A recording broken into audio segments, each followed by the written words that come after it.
Hello and welcome, everyone, to the ISCA Thursday Night Cup Series. We sure are happy to be here for the Napa Auto Parts 250 at Legacy Atlanta or Old Atlanta.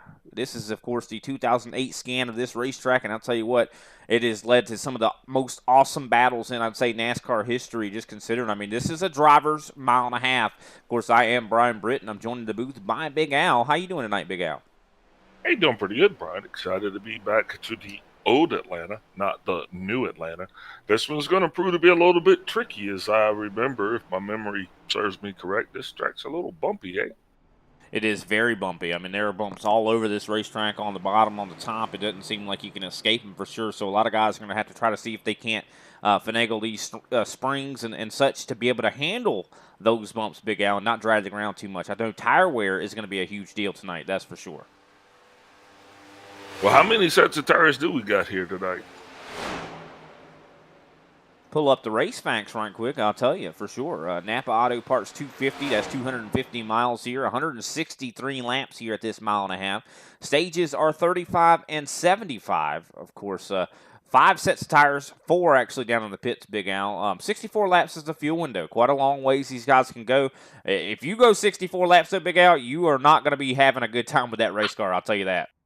Yeah, probably going to be pretty ill handling Carter after about 40 laps or so. I think these guys are going to be a little bit too much to tame, I guess we should say, Brian. Yeah, I'd say that's a good way to look at it, just considering. I mean, this is definitely a difficult one. I mean, we go from a track like Darlington to, a track like Old Atlanta. I mean, this is where great drivers are made in a lot of ways. I mean, you don't luck into a win at Atlanta, you don't luck into a win at Darlington. So I mean, this is definitely a great track to follow up such a tricky track with. Absolutely, man. And I know these guys are more than exciting because as awesome as a track as Darlington is, I mean, it's definitely going to be good for them to get back to a track where they can kind of stretch their proverbial legs, if you will.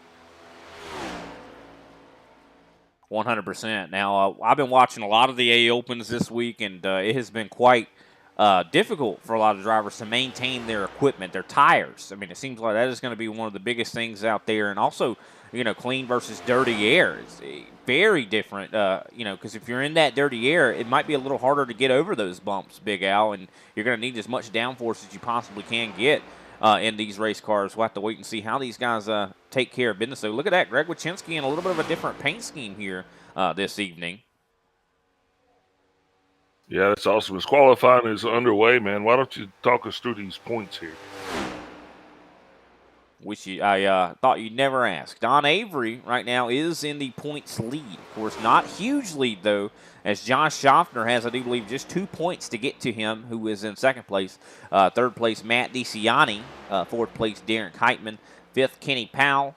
Sixth, Greg Wychinski. Seventh, Al Kozlowski. Eighth, Randy Mullins. Ninth, Darren Mullins. 10th, Mark Sanchez. Very close in the points right now, especially in that top three, Big Al. Only separated by, I do believe, 3 points. So Matt DeCiani going to be looking to have a really good finish here tonight to see if he can't move himself up that leaderboard a little bit more. And Avery, of course, going to be trying to maintain that leadership position.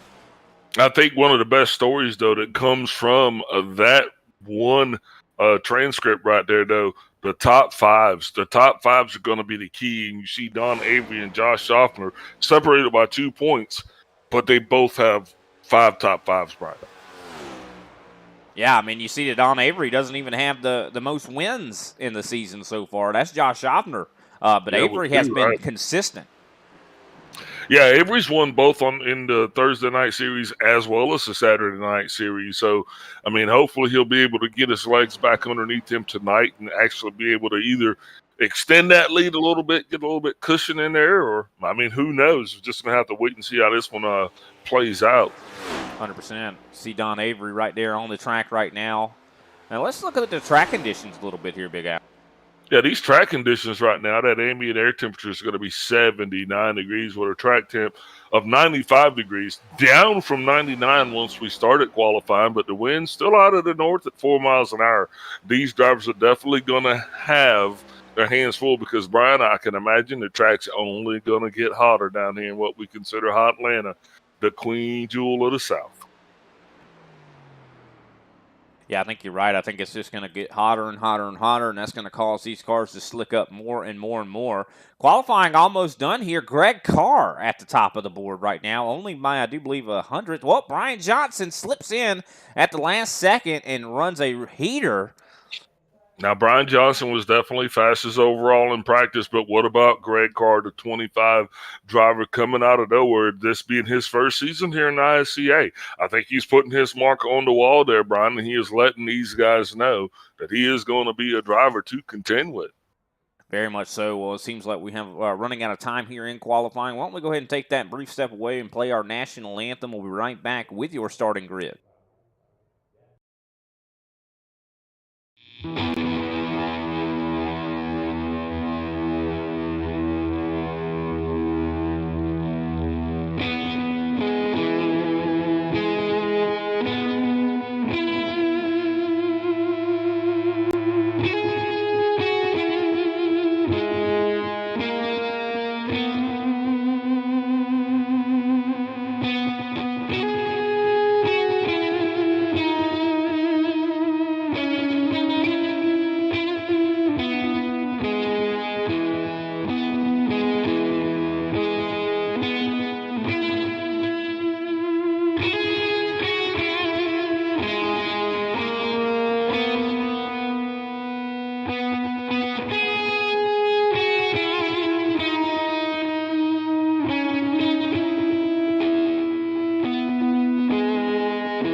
Race fans, it is time for those most famous words in motorsports.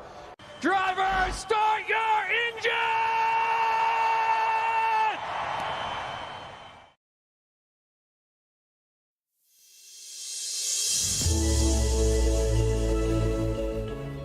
Hey everybody, my name is Warren Maddox. I am the president of Ultimate Experience Outdoors. Our mission, we are dedicated to taking veterans, first responders, youth, and Gold Star family members on outdoor excursions across the country. Support for our mission has many forms, from camp cooks to the great storytellers, some buddies with the band, maybe you just want to build a campfire and sit around and listen. Nothing goes unnoticed. Camaraderie is reborn, the acceptance among the men and women that took an oath. Whether it was decades ago or recently renewed, but never forgotten. If you feel like you could help us, please visit our website, www.uxonation.org. There, you can register to hunt, sign up to sponsor an event, or even donate to us so we can continue to execute our mission. Oh my gosh, I'm so comfortable, bro. We get a hug, right? What have you done, Jim? We need your help to hold the line once again. Cardiology, I don't have a heart. Pulmonary doctor, no cigar. I can't diagnose a simple cold or flu, but if your engine's got a cough, I know what to do. Give it 6 of these and wash it down with this. A new air filter ought to help it catch its breath. Napa know-how. Napa know-how.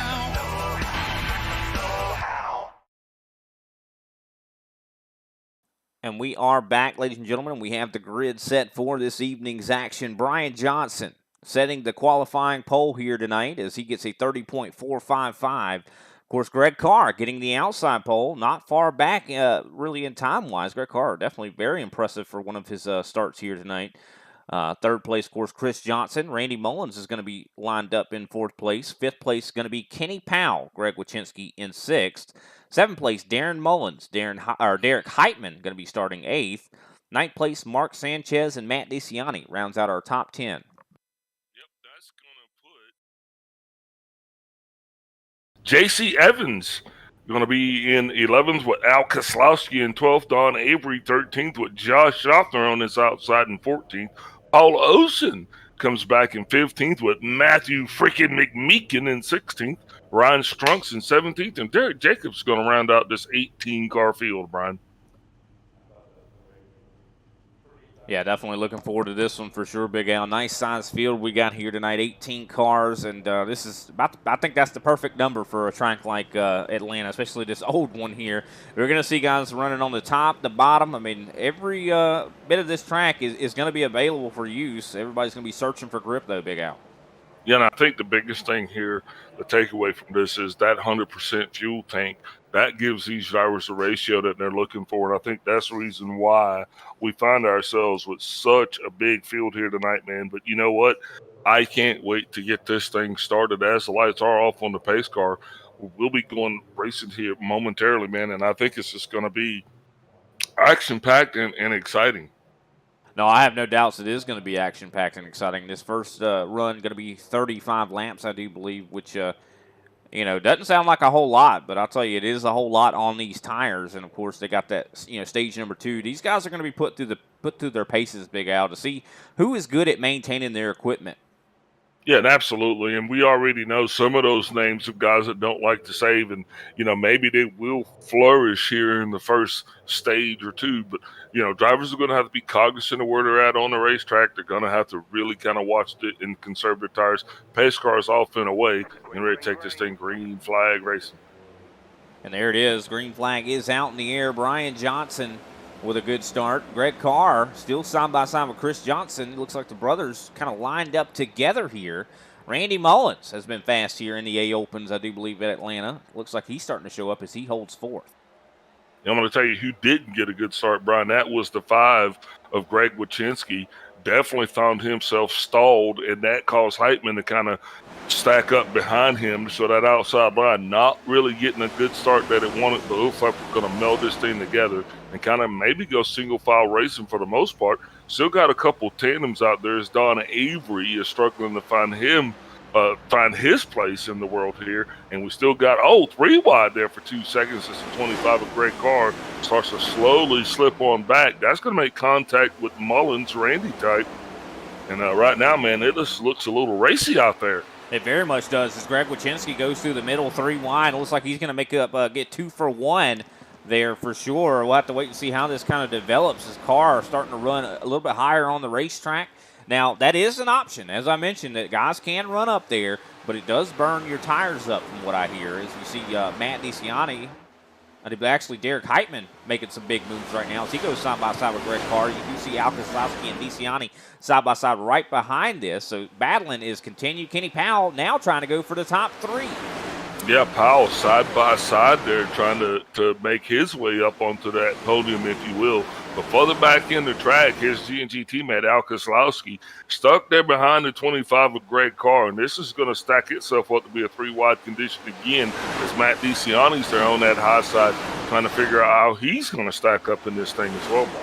Yeah, he is running really high up on the racetrack, and, you can do that for a few laps. I mean, you could even do it the whole run, but it does burn your rears up and probably make you a little bit looser when you do decide to go down there to that bottom. So very tricky and a lot of driving technique being shown here tonight. These guys have definitely had to put a lot of laps in this week to get comfortable with their setups. I mean, there's a lot of setups out there this week that it doesn't matter what you're running, Big Al. It's going to be uncomfortable. That is Atlanta. Old Atlanta, the way this track is, no matter what car you brought to the track, you're going to be uncomfortable. Well, you're definitely going to have to run what you brung as Kenny Powell is slowly coming up on the back of Chris Johnson. The Johnson brothers, that's going to be a good story for us here tonight. We've had a couple of brother teams here in the ISCA, so right now I think we're down to one. We do have a father-son duo. That's going to be Randy and Darren Mullins. But what about Chris and Brian Johnson? I think it's always great when we have turned this thing into more like a family sport, eh? Very much so. We saw Randy Mullins just having to deal with Kenny Powell, but it looks like he has definitely defeated Powell and has taken the lead. Hopefully he's not burning his equipment up, though. We've seen that kind of from that 54 camp. We'll have to wait and see. Like I said, I've seen him in some A Opens this week. He looked real good, but hopefully he doesn't burn his tires up. You know, one thing that's really curious, Big Al, is you always say that, you know, people have a disadvantage in dirty air. I think here in Atlanta, it almost seems like you have a disadvantage when you're in the clean air. It kind of gets a little bit looser. Yeah, he is doing everything he can to try to keep Brian Johnson at bay, though. But here comes Brian. Brian's going to be on the inside. Brian Johnson, that is, be doing everything he can to get by the 54 of Randy Mullins, and he is bringing brother Chris Johnson as well. And look at that, just right behind him is Kenny Powell, who has been trying his dangest to get up onto that podium in here tonight, Brian. But right behind those guys, it's really starting to stack up and get racing as we're 2 by 2 all the way through the top 12. I mean, 3 by 3 almost even, as Kenny Powell almost gets pushed 3 wide here. You see Darren Mullins trying to make trying to get a concerted effort here on this bottom line. You see Greg Wachinski's up on the top. He's followed right behind by Derek Heitman there. So a lot of battling still going on here, as you mentioned it. I think a lot of these guys are starting to get choked up a little bit behind slower drivers. I think right now, though, they're understanding with 8 laps into this thing that, hey, look, it's time. If I'm going to do something, I really kind of got to make hay while the sun's shining, to quote you, Brian. But Powell definitely having his hands full there. He has got Greg Wachinski on the high side. Those two door banging just a little bit, Brian, as Derek Heitman is going to come and going to give Greg Wachinski the shove that he needs to secure what I believe to be 5th place, sorry. Yeah, Wachinski definitely making a huge push to get up into that 4th place position. That's one thing about those G&G guys. Like, they try their best to work together, but a lot of times it's every man for himself in that team. I'm telling you, it's just a bunch of fast guys that, of course, like to hang out together, but they race each other just as hard. Well, that's what you want, man. You want to have good, hard racing right there. And I would even say the same could be said for Derek Heitman and Matt DeCiani. I mean, both of those guys respect each other. They consider themselves to be on the same team, but they will race each other. As the top 10 right now, we'll go ahead and run through that. Randy Mullins up in 1st. Brian Johnson right now 2nd. Kenny Powell 3rd. Chris Johnson in 4th. Greg Wachinski 5th. Derek Heitman 6th. 7th, Matt DeCiani. 8th, Al Kozlowski. 9th, Darren Mullins. And rounding out our top 10 is Matthew McMeekin. Yeah, Matthew McMeekin definitely trying to find his wheels, man, as he was really putting a lot of pressure onto the back of the 64 Darren Mullins. Now, though, looks like those two still going to be racing relatively close, but right there behind him, got the 9 of J.C. Evans, and what a storybook textbook season these guys are having coming into the ISCA here new, and he's definitely starting to make a name for himself, and thank goodness it's in the positive way, Brian. Yeah, 100%. You see Matthew McMeekin kind of trying to hold off J.C. Evans there for that 10th place position. This is the battle for the stage points. And we talk about that all the time, Big Al. I mean, we're going to say it until we're blue in the face, but stage points mean more than a win a lot of times. Yeah, absolutely. You got to get points whenever you can, and the ISCA being one of those leagues where you do have the opportunity to get points more than just at the end of the race. 3 wide race condition right there. J.C. Evans, McMeekin there in the 4. Yeah, they are battling hard. Right now, you see the 9 of J.C. on the bottom there, side by side with Darren Mullins, trying to get up there to McMeekin. McMeekin has moved his way up into 9th place now. And Ryan Strunk right out in the end of that frame there, he is making his way, trying to get closer to gathering himself some points. And right behind there, you got the 2 leaders. You got Josh Schaffner and you got Don Avery separated by the 25 car. And you're going to remember him as Greg Carr. He was the guy that started on the outside pole. Finds himself all the way back in the 14th now, Brian, and I don't know if that was by design. And it looks like there is no separation between the 2 points leaders right now, as Josh Schaffner and Don Avery right there on each other. Now, Schaffner, of course, probably loves and thrives at a track like this. This is all about saving tire. Avery, of course, has been one that has been right there chasing Schaffner all season long when it comes to they always seem to be racing each other, Big Al. And it is going to make a difference just how much fuel you burn, though, because that's going to mean seconds or milliseconds on pit road. So drivers, it's a lot of different variances to the strategies that are going to go to work early into this thing, because, I mean, it's going to be about how quick on and off a pit road that you're going to get. This race is really tight right now. Still no cautions, thank goodness. That's typical of the ISCA. But, man, it has been some very, very hard racing here as a battle for the lead continues. Kenny Powell now putting his hat into the ring there and trying to get himself up front and maybe lead a couple of laps. But Randy Mullins, I think he is going to be the deciding factor on that, not wanting to relinquish the lead just yet to that G&G 24 of Kenny Powell. Yeah, you see Mullins has been running on pretty much the absolute top of the racetrack. Every time Kenny Powell tries to get around him, he's not able to do so because that top line is so good at defending runs. They get such a run on the exit that where you can't get by them. But Kenny Powell, I know he's going to be trying everything he can to possibly try to see if he can't do it. But I think Mullins might be burning his stuff up there. I have seen guys able to make that work. We'll have to wait and see how this turns out as we are 17 laps into this stage. Brian Johnson now starting to put some more pressure now back on Kenny Powell. So I think that's what Mullins wants. He wants to see Brian Johnson and Kenny Powell race each other. He wants to see Derek Heitman come up here and put his name into the picture, or into the hat, as he is now trying to go side by side with Chris Johnson. Powell is following Randy Mullins, trying to see if he can't copy his line, almost 3 wide for a moment here for the lead. Yeah, Powell decided that as we are halfway through this stage, he is now ready to take the lead. And now he gets by Randy Mullins, and that's going to put that 24 G&G Camry up front for the first time tonight. So now it's just be interesting to see just how far Powell will go to hold his lead. Like you said, sometimes being out front, Brian, on a track like this could be more detrimental than actually even being kind of caught up in the middle of things in the back. Al Koslowski makes his way up into the top 10. Him and J.C. Evans are going to be battling. And now Matthew McMeekin still holding that catbird seat there. Still that one guy that's going to be holding that transfer position for those top 10 points. Yeah, he has got a line of cars all right behind him, though, looking to take it away. As Al Koslowski once again goes side by side with J.C. Evans as they battle for the 8th place position. Looks like J.C. takes it right back, and he moves up to 8th. Yeah, racing is getting really, really sporty up towards the front. I mean, this thing is not going to show itself slowing down anytime soon, as all of these guys, I think, are just – I mean, I think they put on their racing shoes here tonight, Brian. Nobody's got on their chill suits. Everybody's got on their track shoes. Yeah, ain't nobody out there wearing fuzzy slippers on the pedals here, that's for sure, as Ryan Strunk is trying to find a way to get around Matthew McMeekin. You see John Schaffner right there in tow, as it looks like the 77 is going to get by the 40. Gets a little tight on the side of the 41. I think he's going to get the pass completed. He slides up in front of McMeekin. And here comes Schaffner, going to try to follow through. Don Avery also in tow. You know, and now this is that part of the stage where we're kind of looking to see if anybody's starting to fall off. Powell has relinquished the lead now. Brian Johnson is back out front for the first time, I do believe, since he started this thing Brian Johnson started this thing on the pole. Absolutely. So now he is back up front, has extended his lead to just over a half a second over second place Kenny Powell. So I think right now those guys who are in the back have been saving.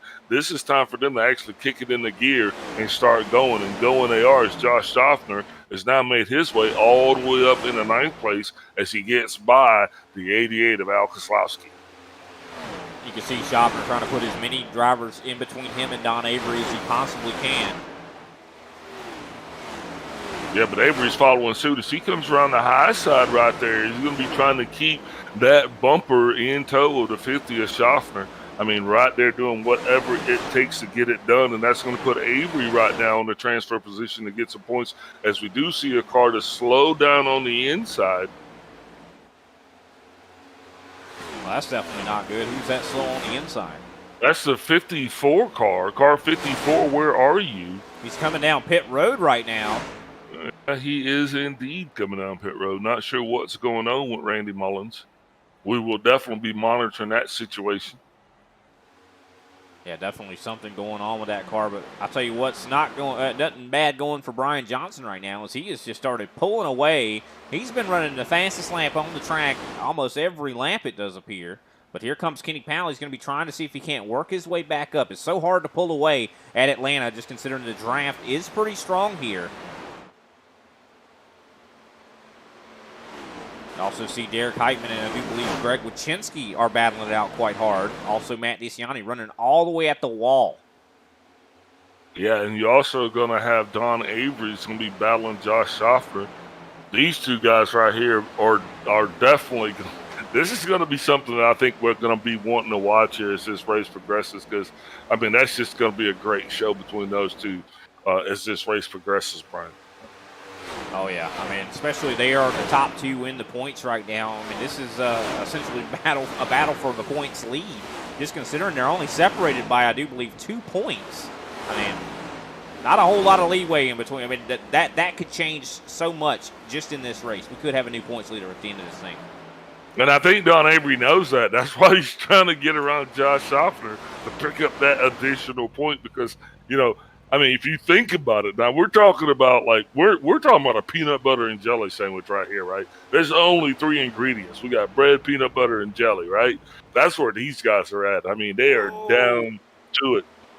Greg Wychinski and Derek Heitman with a little bit of contact on the track.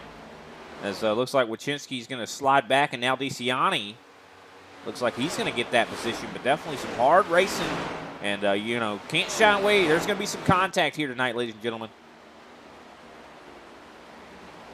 If Greg Carr is slowly back on the move again, I think he's going to be trying to mount a charge to get back up at least into the top 10. Yeah, definitely going to be trying his best to do so. Also, Mark Sanchez has been making some moves here. He's now up into 13th. Al Kozlowski has fallen back to 14th. Darren Mullins, 15th. So a lot of guys maybe not having as good of a time, struggling a little bit here, maybe with the conditions of the track. Here comes Josh Schaffner to the inside of J.C. Evans. Schaffner trying to take 7th away.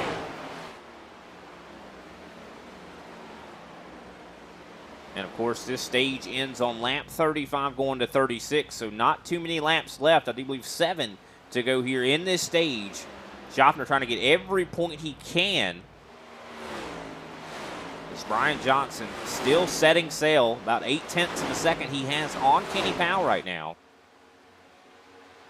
And the battle is still on for 4th, 5th, and 6th, though, because Greg Wychinski's still right there. DeCiani, could he try to challenge Heitman here for this 4th place position? I think he is as he goes to the top side.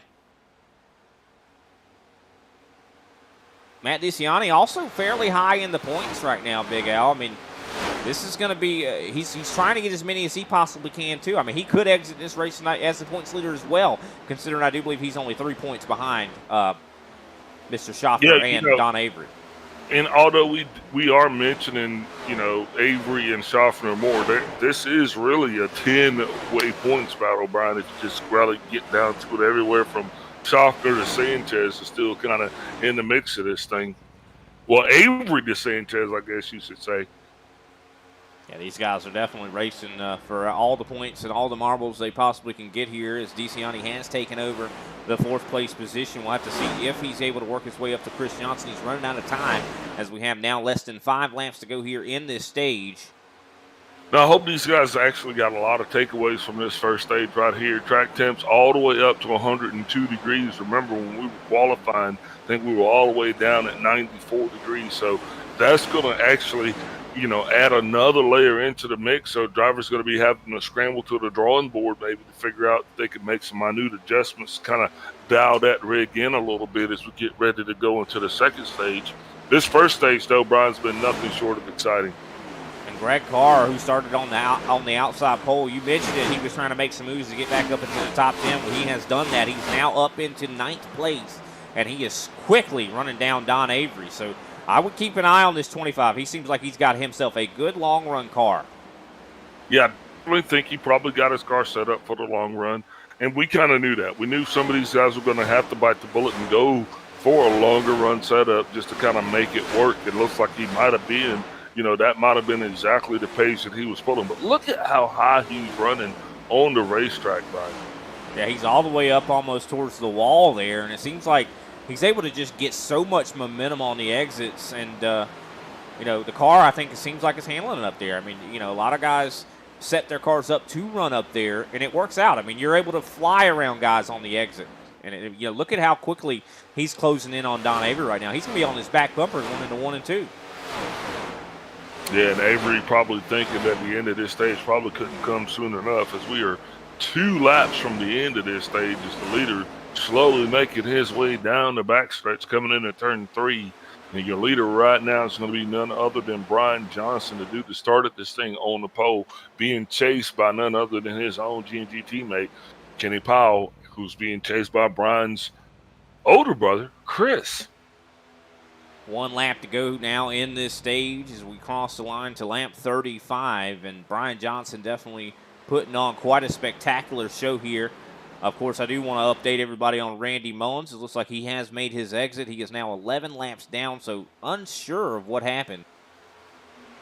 Yeah, I don't know either, man. We'll just have to kind of figure that one out a little bit. But the story, though, we've had at least 4 leaders here for this first stage. Still not over yet, even though Brian Johnson, it seems like he is going to be solidifying his position out front. Still got everybody on the lead lap with the exception of Randy Mullins. Yeah, still battling. Yellow flag is out. They were battling right until the yellow came out. Looks like Matt DeCiani was able to get one over on Derek Heitman. Of course, let's run down through the grid right quick. Brian Johnson, your winner here in stage number 1. Kenny Powell, 2nd place. Chris Johnson in 3rd. Matt DeCiani 4th. Derek Heitman in 5th. 6th place, Greg Wachinski. 7th place, Josh Schaffner. 8th, Greg Carr. 9th, Don Avery. And 10th, Mark Sanchez. That is the top 10, and those are the points paying positions here, but definitely a great win to Brian Johnson. I think we'll take a quick step away, pay some attention to our sponsors. We'll be right back with Brian Johnson.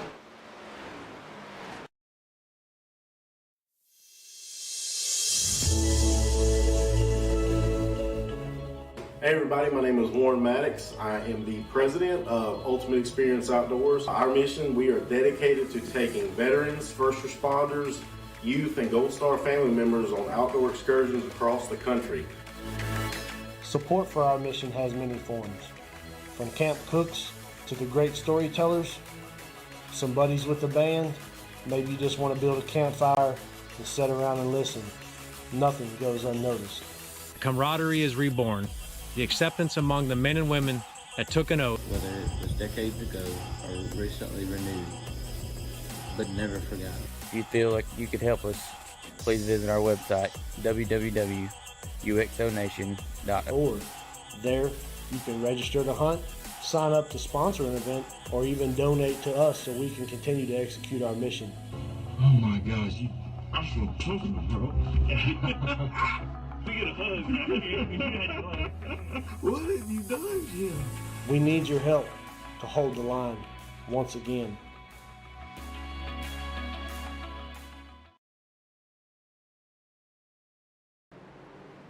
All right, we are back, ladies and gentlemen. Brian Johnson able to win the race off of pit road. Matt DeCiani gains a lot of spots and moves up into 2nd place. I do believe we're going to be joined in the booth by Mr. Brian Johnson, our Stage 1 winner.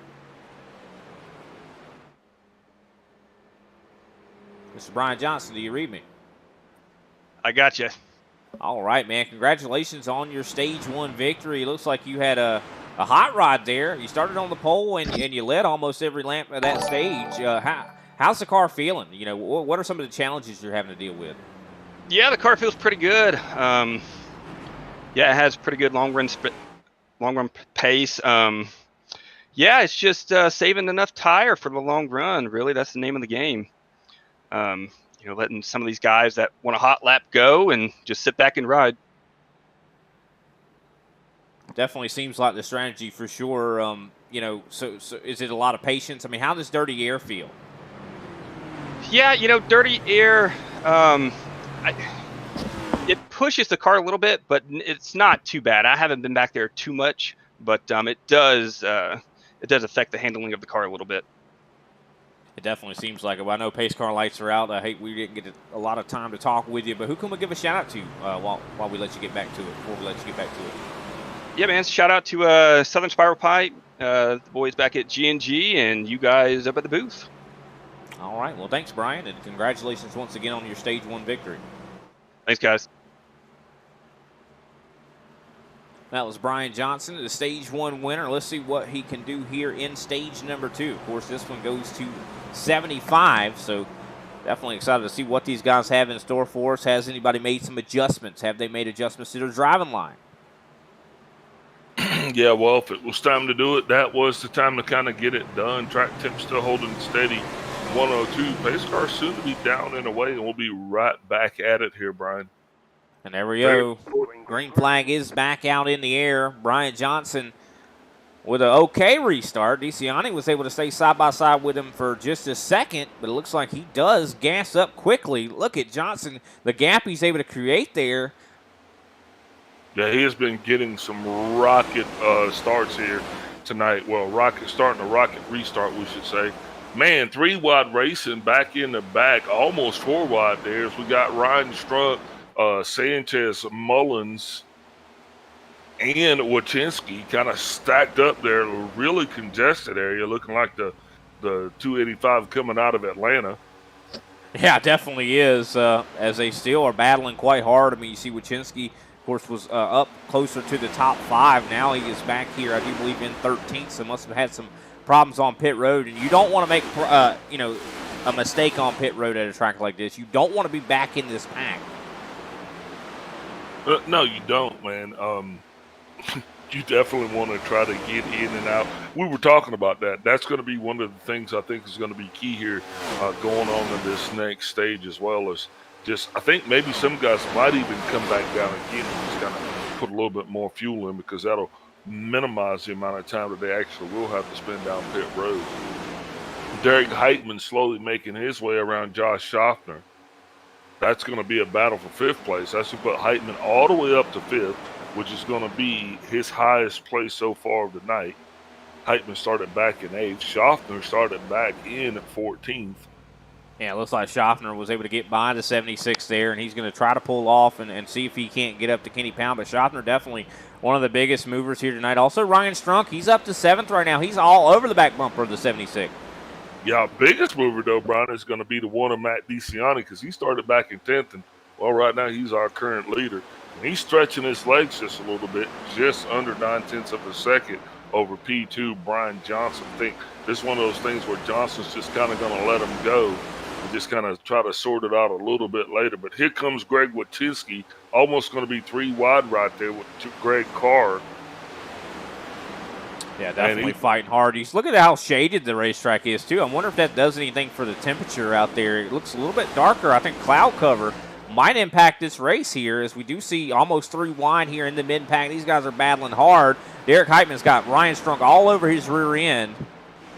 You know, that cloud cover is going to make a difference, Brian. It's just already shielded us all the way down to 99 degrees, because it is partly cloudy, they say. But, you know, if it shields the whole track, that's going to be one thing. So we hope that the clouds kind of stay over the track as a whole, instead of giving us those patchy spots. Ryan Strunk made the pass there on Heitman. Heitman's going to be moving back into, I do believe, 9th position. He's still got a lot of drivers all over him. As you see, Greg Wachinski's right there behind him. He's side by side with J.C. Evans.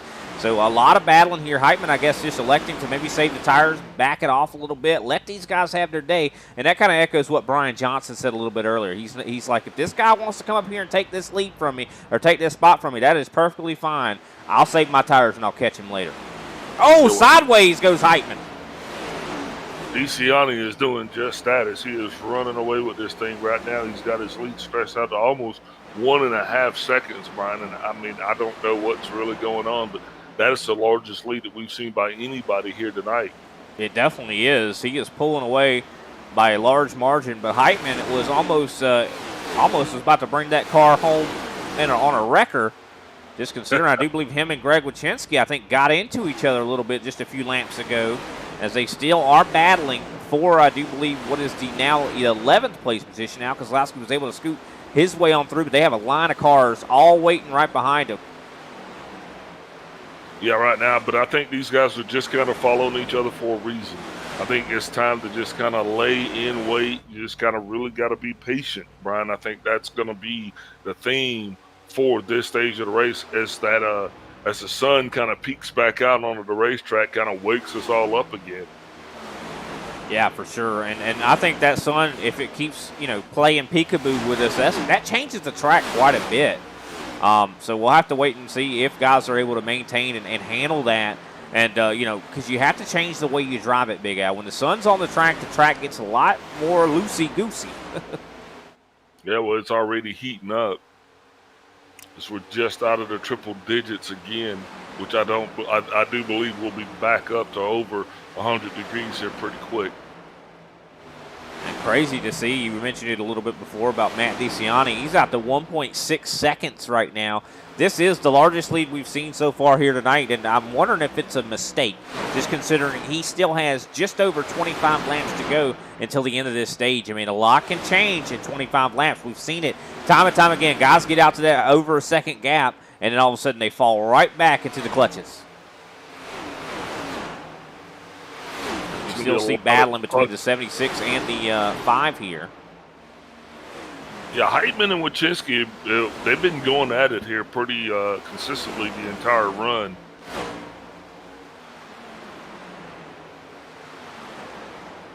Yeah, that they have for sure. And I think it is starting to kind of trend to where Johnson's starting to catch back up to DeCiani. I think DeCiani might have heated his stuff up a little bit. What do you think? Yeah, I don't know, Brian. I've been kind of watching just to see what he was doing. And, sometimes when you're out front like that, you really don't have anybody to kind of gauge yourself by as well. But one thing, though, the 25 of Greg Card, he's all the way back in 15th place. So I'm not sure what. There's a lot of different strategies going on. I'm just trying to figure out what they all are. Yeah, for sure. I mean, I don't know. We saw Carr kind of fall through the field in that last run, but then he worked his way back up into the top 10. So I hope we'll see something similar there from that 25. He's been doing nothing but impressing me the last couple weeks, that's for sure. Al Kozlowski and the 64 of Darren Mullins are battling it out right now. It looks like for that 9th place position. They're not that far back from Don Avery. This is not what Avery needs right now. Avery needs to be right there with Schaffner. He needs to stick with him, but it does not seem like he's able to do that in this stage. Yeah, also Paul Osen back here, he is battling pretty hard with Derek Jacobs. This battle is going to be for 16th place. Yeah, Derek Jacobs definitely looking pretty good here tonight, able to keep up. You love to see it. He's been definitely putting in the work. I know Derek Jacobs is committed to getting better, and he's doing exactly that right now. Matt DeCiani, 1.1 second lead now. Brian Johnson is starting to enclose.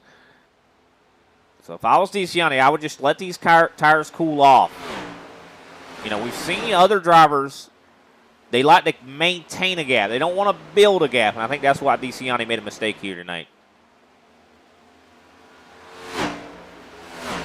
His lead now down to just over a second. You see Ryan Strunk starting to have a little bit of company on his rear end as Don Avery and J.C. Evans are starting to enter the picture. They are side by side for that 8th place position, or 7th, I should say. I think Avery's been trying to save a little bit, too. I think that's the name of the game there for that 11.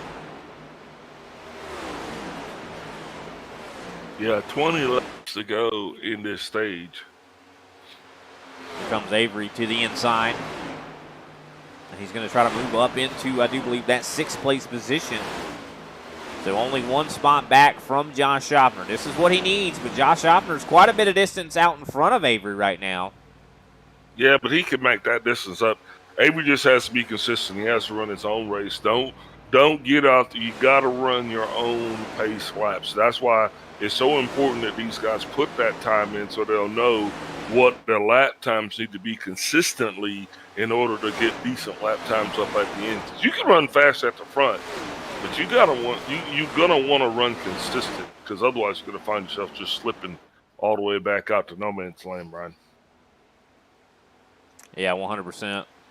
You see Matt DeCiani still getting caught by Brian Johnson, about 7/10 now. So sooner, I think Brian Johnson's going to start getting that draft on these straightaways. You can see he's closing in a lot of time on DeCiani right now. Of course, Chris Johnson is not far behind. He is right there in tow, along with Kenny Powell and Josh Schaffner. So Matt DeCiani's got a G&G train on the way.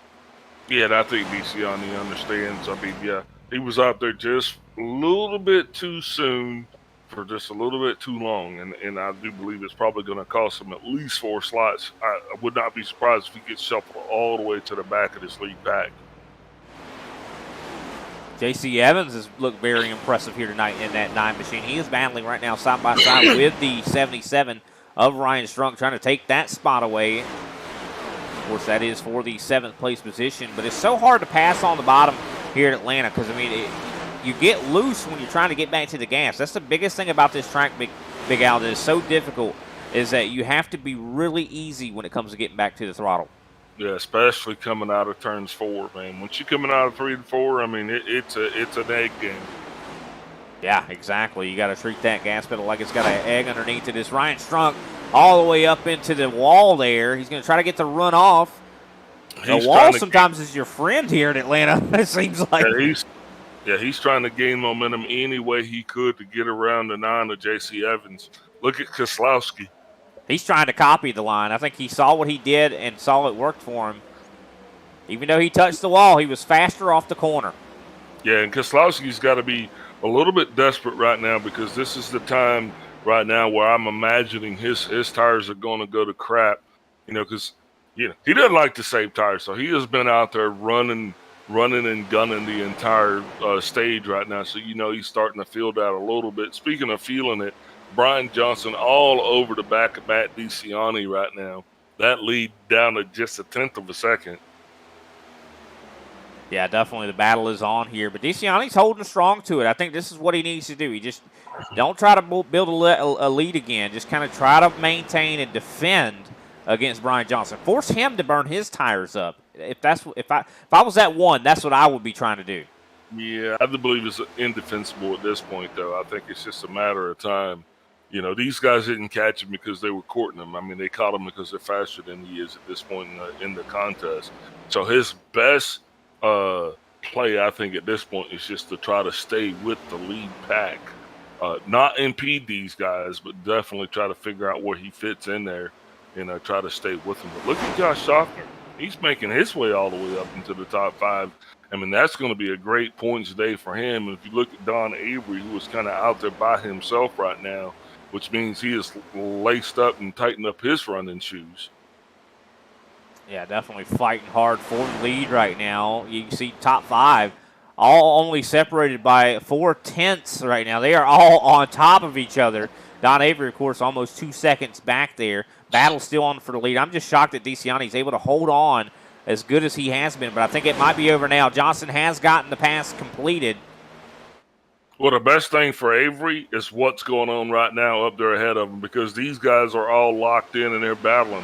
They're not actually able to run their own line. They're having to run the line that they're given or any given line to try to get around to one of Matt DeCiani.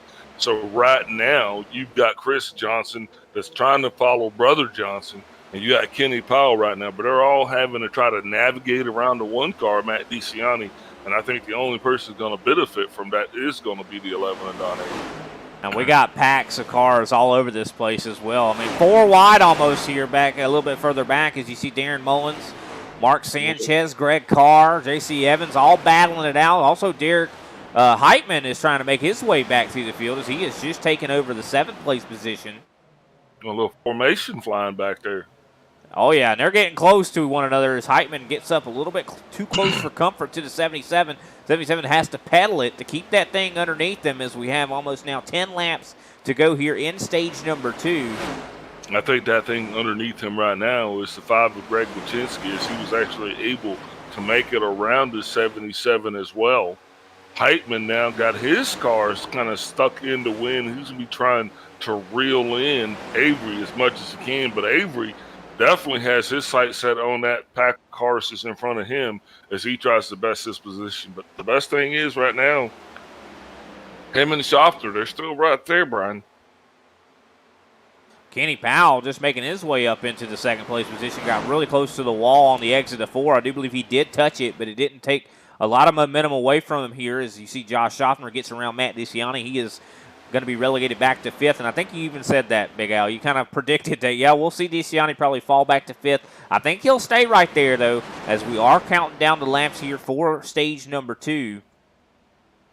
Yeah, so we're going to be just under 10 laps to go in this stage. And I'm going to tell you, these guys are definitely starting to feel the handling woes, if you will, Brian. Nobody wanting this stage to be any longer than it is. Right now, we're just hoping that no caution comes out. Everybody is still kind of going at it pretty decently as the 25 of Greg Carr made his way all the way back up into the top 10. He is in now 9th place from 15th. And look at him go right now. I mean, he is flying. I think he is going to be the car to watch, especially when we get to the longer runs here, Brian. And we talked about it. I mean, he fell all the way back to 15th, I do believe, at the start of that run. And now he's already all the way up into 9th and challenging and maybe even move up into 8th place here. I mean, Greg Carr is definitely one to watch here. I'm loving everything we've been seeing from him, and he's been really religiously running that top line as he's side by side with the 5. Yeah, he is definitely handling his business, if you will. Now up into 8th place. And he's one of the fastest cars on the racetrack, man. The fall off for these drivers has been, I mean, it's almost 2 seconds, you know, but Carr still actually being able to take that, kind of bend it to almost to the way he wanted it. I mean, it's kind of it's kind of an act of precision, I guess you'd say. Yeah, I mean, he's definitely seems like he knows exactly what he's doing with that race car. We did see Mark Sanchez hit the wall a little bit as we see Don Avery trying to catch up to Matt DeCiani. Now, this could be actually in the realm of possibility that Avery does get up here and maybe tries to take a point away from DeCiani to see what he can do for his own point situation. But Brian Johnson looks like he might go back-to-back in stages here. We still have, I think, now 5 laps to go here. We'll have to wait and see. Kenny Powell's not that far behind him, but Schaffner, he's one to watch. I think he could come up here and challenge Johnson. We know how good that 50 is at saving tire. Yeah, you know, and Brian, he did unload a hot rod, but he also had a cool rod at the same time because he has a plan of longevity, and his plan is not to come out here and burn the tires off of it. His plan is to come out here and run consistently fast laps, you know, all the way through the end of the stage. So I don't know if these guys are going to be able to catch him or not, because I think he definitely has a good handle on what he's doing here tonight. Yeah, he definitely does. I think the best thing that Brian Johnson can hope for right now is that Schaffner and the 24 battle each other, which I think that they will. I think that they definitely are going to fight, and that could allow Brian Johnson to scoot away. We'll have to wait and see. Powell's usually slower at the end of the stage, and the Iceman coming. He ain't going to like that. Oh, Kenny Powell's not going to like that. Well, what I'm saying, though, in comparison to the Iceman, Schaffner usually faster at the end of the stage. Yeah, I don't know. I'll be quiet. Schaffner all the way up now to 2nd. Now, I understand what you're saying. I'm just saying Kenny Powell's going to listen back to this. I didn't say that. Yeah, now Schaffner's up to 2nd place, and that's going to be problematic for the 11 of Avery because right now, if he can't find a way to get around the one of DeCiani, and he's going to have a super, I mean, the rest of his race is going to have to be clean, Brian, if he wants to. And, you know, who cares? People say, you know, it's just the points lead, you know, but it's the momentum that goes with it. You want to run consistently good, and that's what I think Avery's going to want to do. He's the kind of guy, I don't know him. I mean, I'm just saying, but for me, it seems like he's the kind of guy that's just going to be, you know, he strives for perfection. And still the battle is on right now between Greg Carr and Derek Heitman. Carr running at the absolute top right now, trying to get every bit of a momentum as he possibly can to see if he can't get by this 76 to get some more points. Interesting to see this, too, because like I said, I've been watching a lot of A Opens this week, Big Al, and Heitman does not look as good as he did in the A Opens. I'm not sure what's going on, if maybe they made a change on the car, but I would change it back. Temperature fluctuations here have been the story of the night, Brian. I mean, right now we are down to 103, track's cloudy again.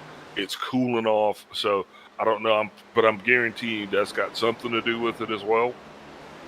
Could very well be the case as you see Chris Johnson starting to work on Kenny Powell, trying to take over that third place position. This is the last lap here of the stage. Brian Johnson looks like he is safe and in charge right now. Going to sweep both stages. Battle still on all over the racetrack. You see Derek Heitman still trying to deal with Greg Carr. Mark Sanchez, also Greg Wychinski, not too far from each other as well. And the yellow flag is out. Ooh, it's going to put Chris Johnson just ahead of Kenny Powell. Speaking of which, we'll run down the order right quick. Brian Johnson, your stage 2 winner. Josh Schaffner comes across in second. Chris Johnson in third. Kenny Powell 4th. Matt DeCiani in 5th. Don Avery 6th.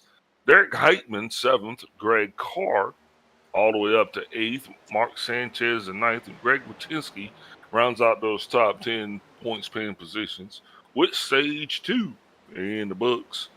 Let's go ahead and take a step away, get a word from our sponsors, and see if we can't come back and dial us up somebody to talk to.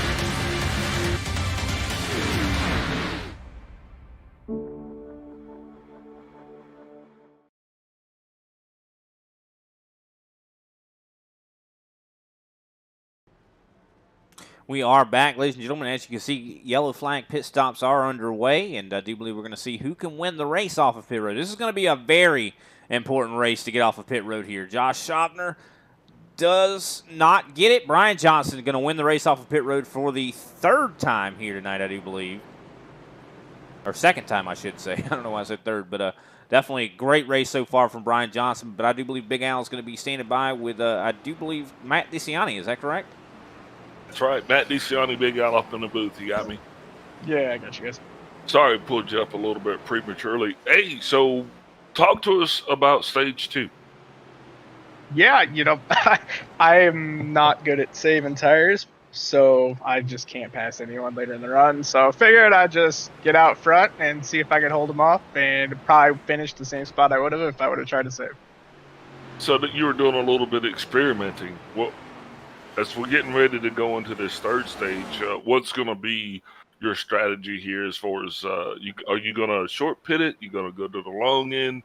You said you couldn't save tires, so I'm just a big gal's just trying to get you buy-in. Kind of gonna play it by ear, see what these other guys do, and just figure something out. Hopefully it stays green and don't have to throw a curveball and things. But yeah, I don't know. We'll see what I'm gonna do here. Not going to give away what I got, but yeah, we'll see what happens. These G&G guys are pretty fast. So lights out on the pace car. You got to get back to it, man. Before I let you go, who you shouting out? Yeah, thanks to you guys in the booth. Thanks for Kenny putting the lead, and thanks to you guys for setups. All right, you going to MMR? Correct. Hey, good luck to you, boss. Hopefully we talk to you at the end of the race. All right, thanks. That was Matt DeCiani, of course, led a few laps here tonight, and right now sits in that 4th place position. Green flag is soon to be back out in the air. Pace car lights are out. Brian Johnson, for the 3rd time, going to lead us to green on one of these restarts. Have to see how this all works out. I mean, this is going to be the one right here, Big Al. I mean, these guys have about, I do believe, 80-something laps here. I'd assume they're going to try to split it in half. What do you think? Yeah, I don't know, man. That would be the logical call, but somebody's going to have to do something different. Yeah, that's for sure. Maybe go a little bit longer. I mean, I think the long call could be the way to go. Is Josh Schaffner definitely caught sleeping a little bit there from Brian Johnson. Chris Johnson is going to benefit. Still side by side for 2nd place. Sent shockwaves through the field right there as everybody was kind of like stop and go. I mean, it really did look like Atlanta traffic there for a second. 100%, but it looks like Schaffner able to recover very nicely as he slides right by Chris Johnson. And look at Schaffner go. He's almost at the back bumper of the 4 of Brian Johnson. Also, we see side-by-side Matt DeCiani and Don Avery. But this is that time, Brian. These guys are got to, everybody is feeling that go mode. I think I'm going to pull a page out of Greg Carr's book here, and I'm just going to be in that chill mode. Yeah, Carr, I don't know. I think he might have turned up the heat a little bit here. He's sitting in 8th right now and right behind Avery. So I don't think he's slowing down. I think this is the time he's turning the volume up, Big Al. I think this is the time where he's going to definitely, this is his stage. So he's going to split it in the middle, and he's going to be able to run consistently fast. I don't see him putting himself in traffic, but I definitely see him running right here with these guys and trying to split it right there in the middle. So, I mean, I think you got to watch out for the 25. Yeah, we keep almost having these 3-wide moments, but luckily they're able to make it through them just fine, as Darren Mullins had a lot of cars right there all right behind him. As you see, Al Kozlowski and the 41 of Matthew McMeekin are dueling it out right now with Mark Sanchez. Now, great racing tonight. Yeah, halfway through this thing, Josh Schaffner now takes his place as the commander. He is now sitting on the, at the head of the table. And I'm hoping he doesn't fall into the same mistakes that Matt DeCiani did. DeCiani, though, has worked his way up into 3rd place. Now, we didn't dub Schaffner the Iceman for nothing. I mean, he understands the importance of maintaining a consistent lap speed and not getting caught up in the moment. So I think that's what we're going to be watching to see if he can continue to do this. Greg Carr slips back just a little bit. Darren Mullins on the move. He is all the way up to 7th place. That's a gain of 2 slots for him since the last lap. Yeah, he's definitely been on the move here. 100%. I hate to see his son, Randy Mullins, outside of the race car 60 laps down, but Darren has definitely been carrying the torch there for his son and has been having some impressive finishes week in and week out. That 64 has been up here in the top 10. I mean, we've seen him up in even the top 3 in recent memory, as Greg Carr still tries to hold on to positions, but Carr just is not kind of keyed in for him yet. I mean, I'm telling you, I think Greg Carr's race car, that's kind of a funny thing to say, kind of starts to work really well later in the run. I think that he's just not doing very well early. So he lets all these guys go. I don't think we've seen the last of that 25, though, as we see Don Avery trying to duke it out with Matthew McMeekin right now, side by side in the quad oval.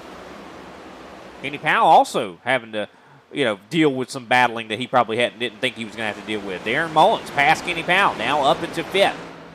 I think these guys are just kind of throttling back a little bit because, I mean, there's a lot of racing left to go here, man. 78 laps to go in this thing. We're just, like I said, we're just over halfway. Guys going to have to make some pretty big decisions, especially when it comes down to pit sequence. And look at this, though, Big Al. This is a page right out of Josh Schaffner's book right now. He's maintaining this gap. Like, he's not doing what DeCiani did. He's not pulling away. He's staying right at about 4/10. He's like, I'm just going to hang right here. I'm just going to hang right here. Keep y'all about a half a second back, and that's all I'm going to do. I don't need to move any further forward or further back. That man knows exactly what he's doing.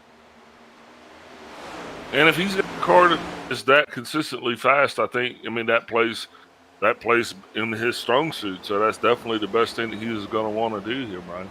I mean, we've seen it before, though. I mean, anytime you put Josh Schaffner in the lead, a lot of times, that's when he's at his most dangerous. Because you'll be like, well, he's got to be burning his tires up. And somehow he's not. He's just so good and so smooth. And I hate that. I'm his #1 fan. I'll have to be honest with you. I always say that because Schaffner, I always love seeing that man win. He is just the definition of, a clean driver and is really patient when it comes to those tires. And that's what you want. Yeah, absolutely. There's layers to this, man, and he definitely has it kind of figured out. As you see Kenny Powell right now kind of in a hornet's nest as he still battles with Darren Mullins. Matthew McMeekin trying to make his way up. He is now the highest I think he's been all night, up to 7th place. Now Kozlowski also, I think the highest he's been all night, up to 8th. So a lot of moving pieces right now, a lot of moving parts as they are still battling really hard. Chris Johnson now having to deal with Darren Mullins as we see Darren Mullins kind of running up a little bit higher on the racetrack. 90 laps into this thing, though, Big Al. Still a long way to go. Keselowski got a little bit loose there, and I don't know if that was from dirty air coming off to the back of McMeekin's ride or what. But he definitely had to do some pedaling, and I'm pretty sure that the view from Donna Avery's ride was not one that was soothing at all. Well, I'm sure it's very scary, especially the nature of this track. I mean, it's such a bumpy track. It's such a track that you have to try to search for grip. And when you see someone searching for grip and getting loose and things like that, it'll definitely give you a little bit of a pucker moment, if you will. Yep, Darren Mullins slowly makes his way up. Now he is caught up to Matt DeCiani, and he's going to be wanting to put a little bit of pressure on him, see if he can't make himself up into the top 3. Yeah, Darren is on the march right now, only a second back from Josh Schaffner, our leader. I said it was the highest he's been all night. Well, now he's up into 4th, so he is definitely setting some trends right now. I'm sure Randy probably happy to watch this. I wouldn't be surprised if something is keeping him from the sim or whatever, maybe frustration. I guarantee you Randy's probably down behind the camera with Darren and maybe spotting him. I know that, father and son, they work together. They're very competitive with one another, but I'm sure they want each other to do better.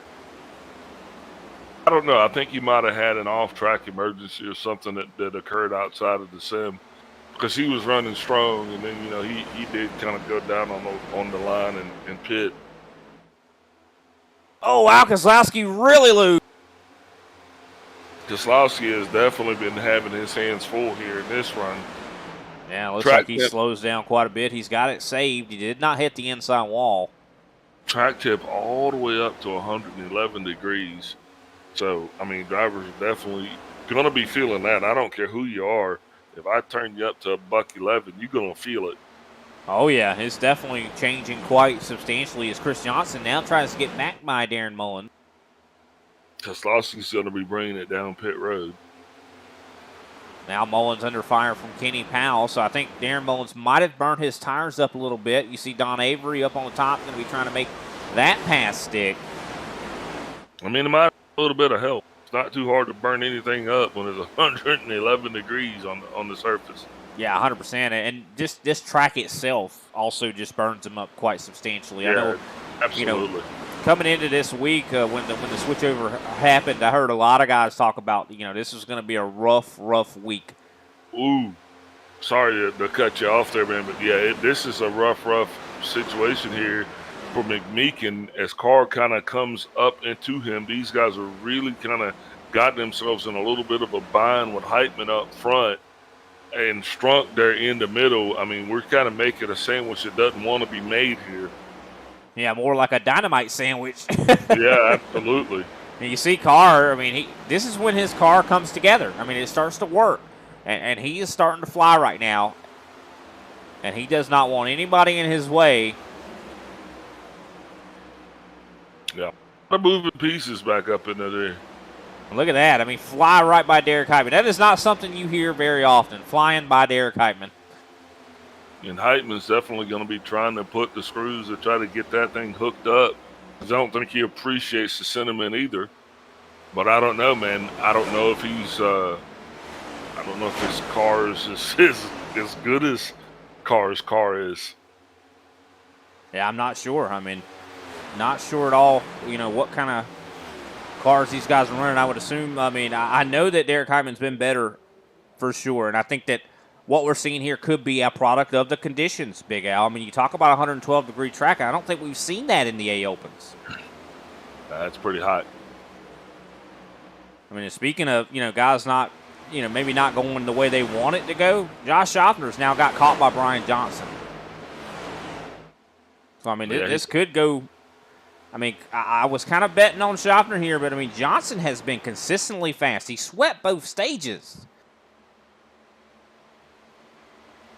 Racing left to go here with some green flag pit stops sprinkled on top if we're lucky. It does appear the racing to watch, though, right now is with this 25. Just keep an eye on Greg Carr because he is making some heck of moves right now.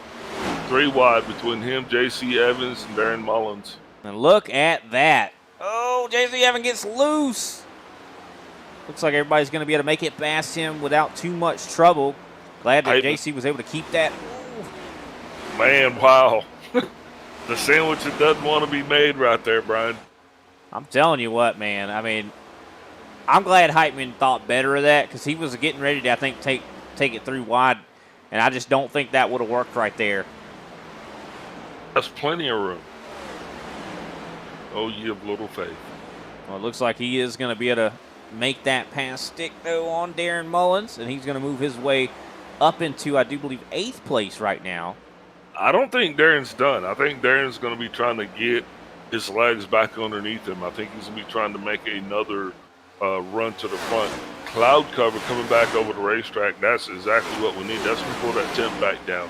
Now we're seeing 110 degrees, and I'm telling you, these guys are going to need a little bit cooler than that there to kind of help the reprieve, because I'm guaranteeing those tires probably burning out a little prematurely there, Brian. Tell you what, another person is trying to be on the move right now, Greg Wachinski, running up on the top side. He's caught up to J.C. Evans, just got by Ryan Strunk. So ebbs and flows here tonight, it seems like. Some guys good on the short run, some guys good on the long run, but you know how it works, Big Al. In the ISCA, long run's what you need. Absolutely. Because, I mean, there is never a guarantee that a caution will come out. Well, I'll tell you what, though, Big Al, if one did, these guys would be good to make it on fuel. But I don't think they'd be good to make it on tires. Yeah, right now, with just having 62 laps to go, it'll be good on fuel, but you're 100% right. I mean, nobody's going to make it on tires.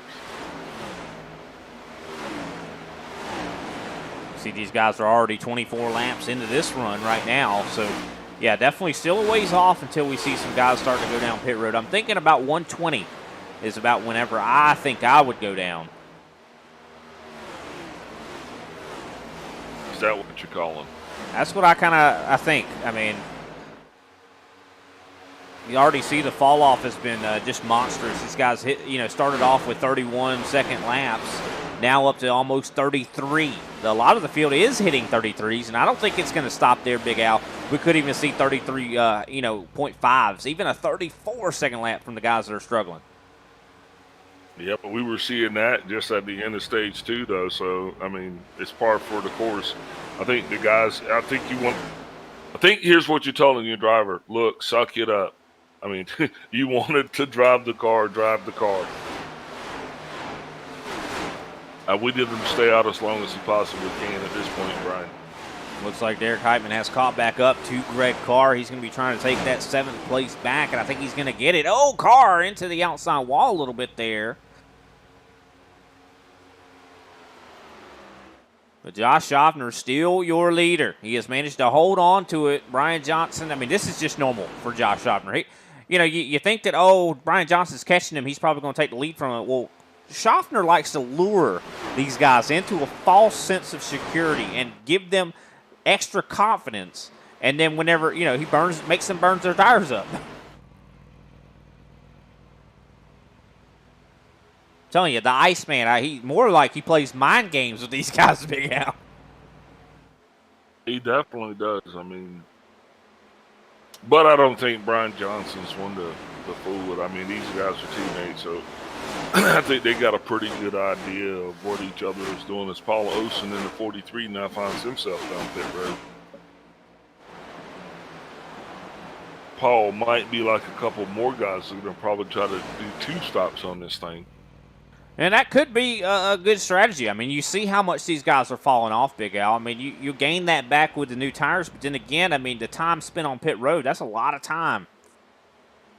Nope, I believe Mr. Olsen has ejected. Unfortunate. Definitely a great job to him so far here tonight. I mean, he's going to be able to get some positions here. I mean, Al Kozlowski, of course, I think is also, giving up here. He's 13 laps down. Yes, Mr. Kozlowski has left the building.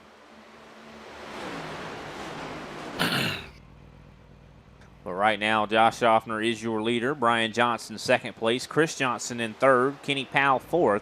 Don Avery 5th. Matt DeCiani is in 6th. 7th place, Derek Heitman.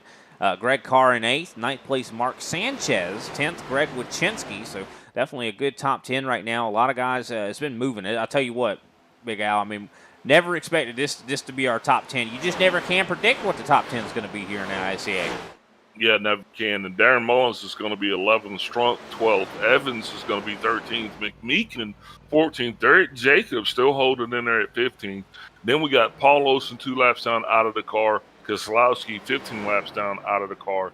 And Randy Mullins some 85 laps down out of the car as well. So I think as far as the drivers that are still running, we've got a pretty decent field here, Brian. Yeah, for sure. You see the battling is still kind of happening right now as Matthew McMeekin is right there behind J.C. Evans, it's Ryan Strunk, and also Darren Mullins. So this is kind of a 4-car battle for that 11th, 12th, and 13th and 14th position. So everywhere you look on this track, there's someone doing some battling. Yep, everywhere you look, there's a battle going on. 100%. From the front to the back. The 9-car off the pace. Not sure what's really going on there. Definitely going to have to figure that one out. Might be worth a replay.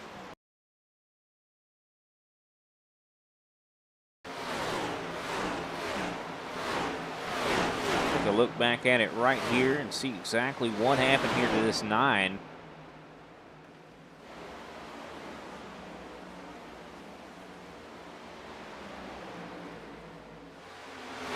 Oh, contact with him and the 41 of Matthew McMeekin. That is going to probably destroy the toe link on the 9. Yep, Jesse Evans, the recipient of a meatball flag. Just when we thought everything was going kind of quiet and shy, she turns around and just kicks you right in the cheek.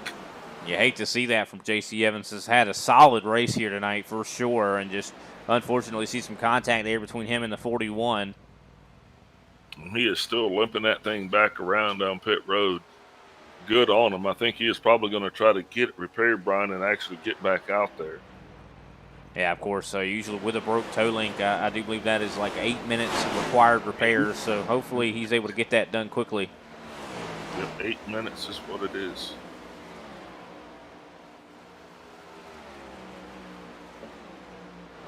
Look at that. The gap between 10th and 11th. Quite a large gap there. Over 2 seconds as Darren Mullins has gotten his way up into that 11th place position.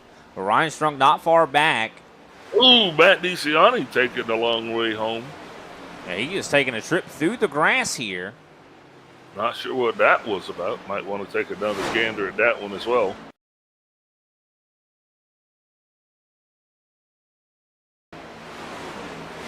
I think he just got loose here, Big Al. Looked like, yeah, he just got loose. Took a trip through the grass. Did a little bit of jumping there. No worse for wear. Definitely going to lose a lot of spots, though, because of that. As he is, I do believe, falling all the way. Let me see, where did he fall to? All the way to 12th. Actually, 13th. So he lost a lot of spots. That one cannot be happy with the way this race is turning out for him. Yeah, with 50 laps to go, I think our probability for cautions just keeps going up. Yeah, guys are definitely starting to struggle more and more and more. And we're also reaching that point where green flag pit stops are going to be more likely. Hitting that struggle button. Yeah, I think we're within 10 laps of definitely starting to see people come in for their green flag pit stops. Some guys are going to be coming in a lot earlier, Brian, because, I mean, they've had their hands full, you know what I mean? Some guys are wrestling alligators and some guys are petting kittens. 100%. Look at this, though, the 29. So impressed with Mark Sanchez. I'll tell you what, I just have nothing but good things to say about this driver. He's been putting in a lot of work, and he's up into 7th now. Got by Greg Carr. He's got some good long-run pace on that car. That's awesome. And you love to see it. I mean, because, I mean, not to speak ill of him or anything like that, but Sanchez, if you had asked me a few months ago, Sanchez was going to be running in the top 10 consistently, I wouldn't have believed you. But he's been doing exactly that. The last few races, I mean, he's been consistently up in the top 10. Now, he might have something that goes wrong, but he still has been consistently getting faster, and you just love to see that. Yeah, absolutely, you do, Brian. As we are settling into this race rhythm here, 47 laps to go. Kenny Powell doing everything he can to keep that G&G Camry in the fight. He definitely is, even hitting the wall a little bit there, letting that wall kind of guide him around as he tries to get around Chris Johnson. Now, Derek Heitman, he has been on the move. I'll tell you what, I was kind of worried about his chances here tonight earlier, just considering he didn't look like he had the speed, but I think he might have been not showing his full hand, Big Al, as he comes up on these guys, and he's going to be putting his hat, or his name in the hat here, as he takes them almost 3 wide trying to get by Chris Johnson. Yeah, he's just got to keep that thing dialed in and dialed low here, Brian. I think he will have enough to get by both Johnson and Powell. Heitman now finds himself all the way up into that 3rd spot. That's a pretty good spot to be in right now, especially at this stage in the race. Greg Carr, once again, starting to get his legs back underneath him as he is battling Sanchez. Yellow flag is out on the speedway. No, that can't be. Say it's not Ryan so. Strunk, I do believe. Oh, that can't happen. It's going to ruin everything. And I think he just got loose all on his own here. It definitely is oddly, unfortunately timed caution as he spins it out on the front stretch. Wow. Luckily, no cars got involved in this, though. We should charge him for that. Well, you know what that means. Everybody's coming down pit road. Yeah, I mean, unfortunately, I think we were just getting ready to have green flag stops literally the next couple We were. laps. I mean, we were right there in the thick of it, man. With 44 laps to go, though, this is going to look a lot like Stage 2, so bring your best Stage 2 setup, I guess, to the party.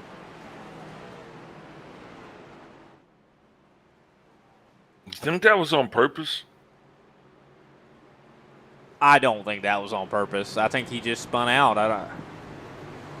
It's Atlanta, Big Al. This place is bumpy. When the tires start to go real bad, it is so hard to find grip.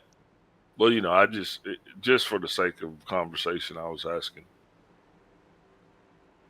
I wasn't being accusatory. I was just being, more of a question. No, yeah, I don't think he did it on purpose, and it definitely ain't going to help his case anyway, it doesn't appear. As Darren Mullins misses his box there, tries to reverse it, and he's still not in his box. He's going to lose a lot of spots because of that. He had worked his way up to 11th. That is not the way you want to end your race. But I say it all the time, these races are won and lost off of pit road. And I'll tell you who just won the race off pit road. Kenny Powell, your new leader. Kenny Powell's definitely got to be feeling pretty good about that performance right there. And I'm going to tell you what, a lot of guys, a lot of work, a lot of, what do you call it? A lot of stress has been lifted. These, you don't have to have the anxiety of pitting under green flag conditions. You just need to go down there under caution and get your little tires and your little fuel and get your little ice cream. And 100%. I mean, it's definitely, it is quite anxiety inducing when you have to do a green flag pit stop. But these guys not having to do it. But that's something we like to see, though. I like to see the green flag stop. I know you do, too. I love to see the green flag stop. That's the one thing that makes this all worthwhile here, in my opinion. With that, let's pull Kenny Powell up here and let's talk to him and see how he's doing. What's that? Hey, Kenny Powell, this Big Al up in the booth. You got me? I got you. Hey, congratulations winning the race off of a pit road. Unfortunately, you had that little bit of a caution come out there and kind of ruin everything. Does that play more into your strength now, or do you think that's going to force us in your strength? Well, I mean, being that it came out right here at the very lap that we were going to pit on, I don't think it changes a whole lot. So, it's almost the same game plan. And just take care of the tires early, set a good pace, and then see if we can be up front at the end. So you're going to put your elbows out early, or are you going to kind of chat and chill with this thing? It's chill time. All right. Well, I'll tell you what, appreciate your time here. I know that you're getting ready to get back to it. Before we let you go, who you shouting out here tonight? All my guys at G&G had a great week this week, and just looking forward to the finish of the race here. All right, us too, man. Good luck to you, boss, and hopefully we'll see you at the end of this thing. Yeah, man. That was Kenny Powell. He is, of course, in the lead right now. We'll have to see if he's able to hold on to it. He's got a lot of hungry drivers right there behind him. We'll have to wait and see. 40 laps to go, though, I do believe, when the green flag actually waves back out. So this is going to be a lot, like you said, a stage, essentially, these guys are going to have to complete. I don't know. I know Kenny Powell said it's chill time, Big Al. I don't believe him. Not for a second. I don't think he has much of a choice here. I mean, if you go hard fast, you won't go hard long. How about that? Yeah, that's definitely a good point. But this is going to be one of those where drivers are going to have to be very cognizant, because I think with 10 to go, that's your best time to make your moves. So you've got to have something left in the tank in order to do that. If you can't slice and dice and go low with 10 to go, I don't think we're talking about you.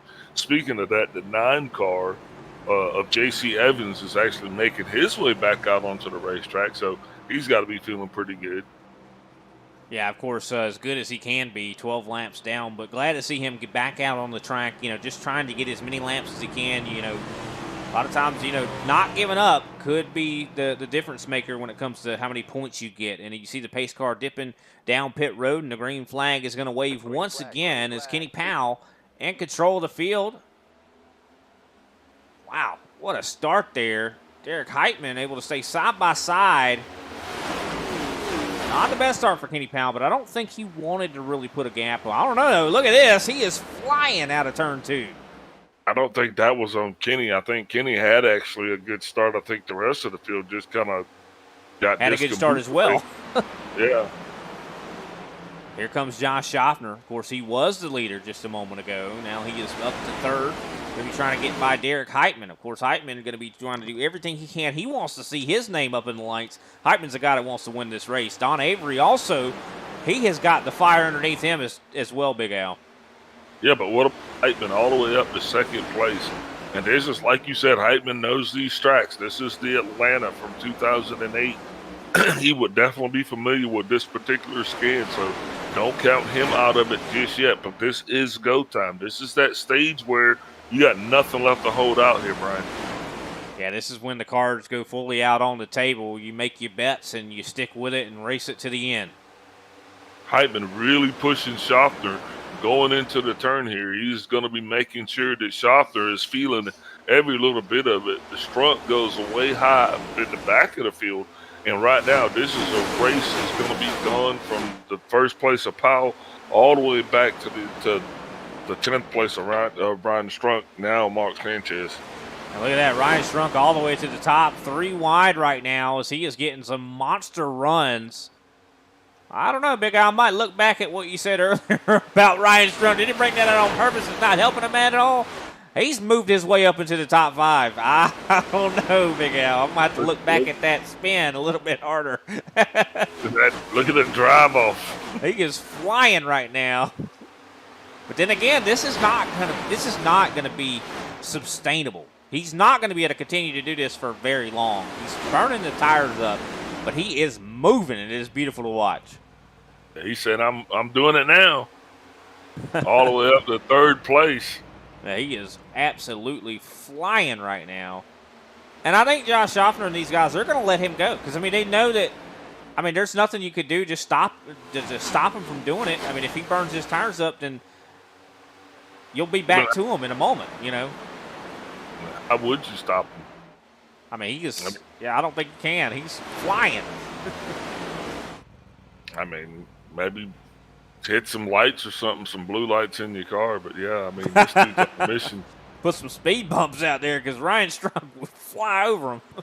Ladies and gentlemen, Ryan Strunk, you're a leader and our biggest mover. Started all the way back in 17th place. Now he is your leader here. And look, he is your leader with 35 to go. So we're going to be watching to see just how well he preserves this lead.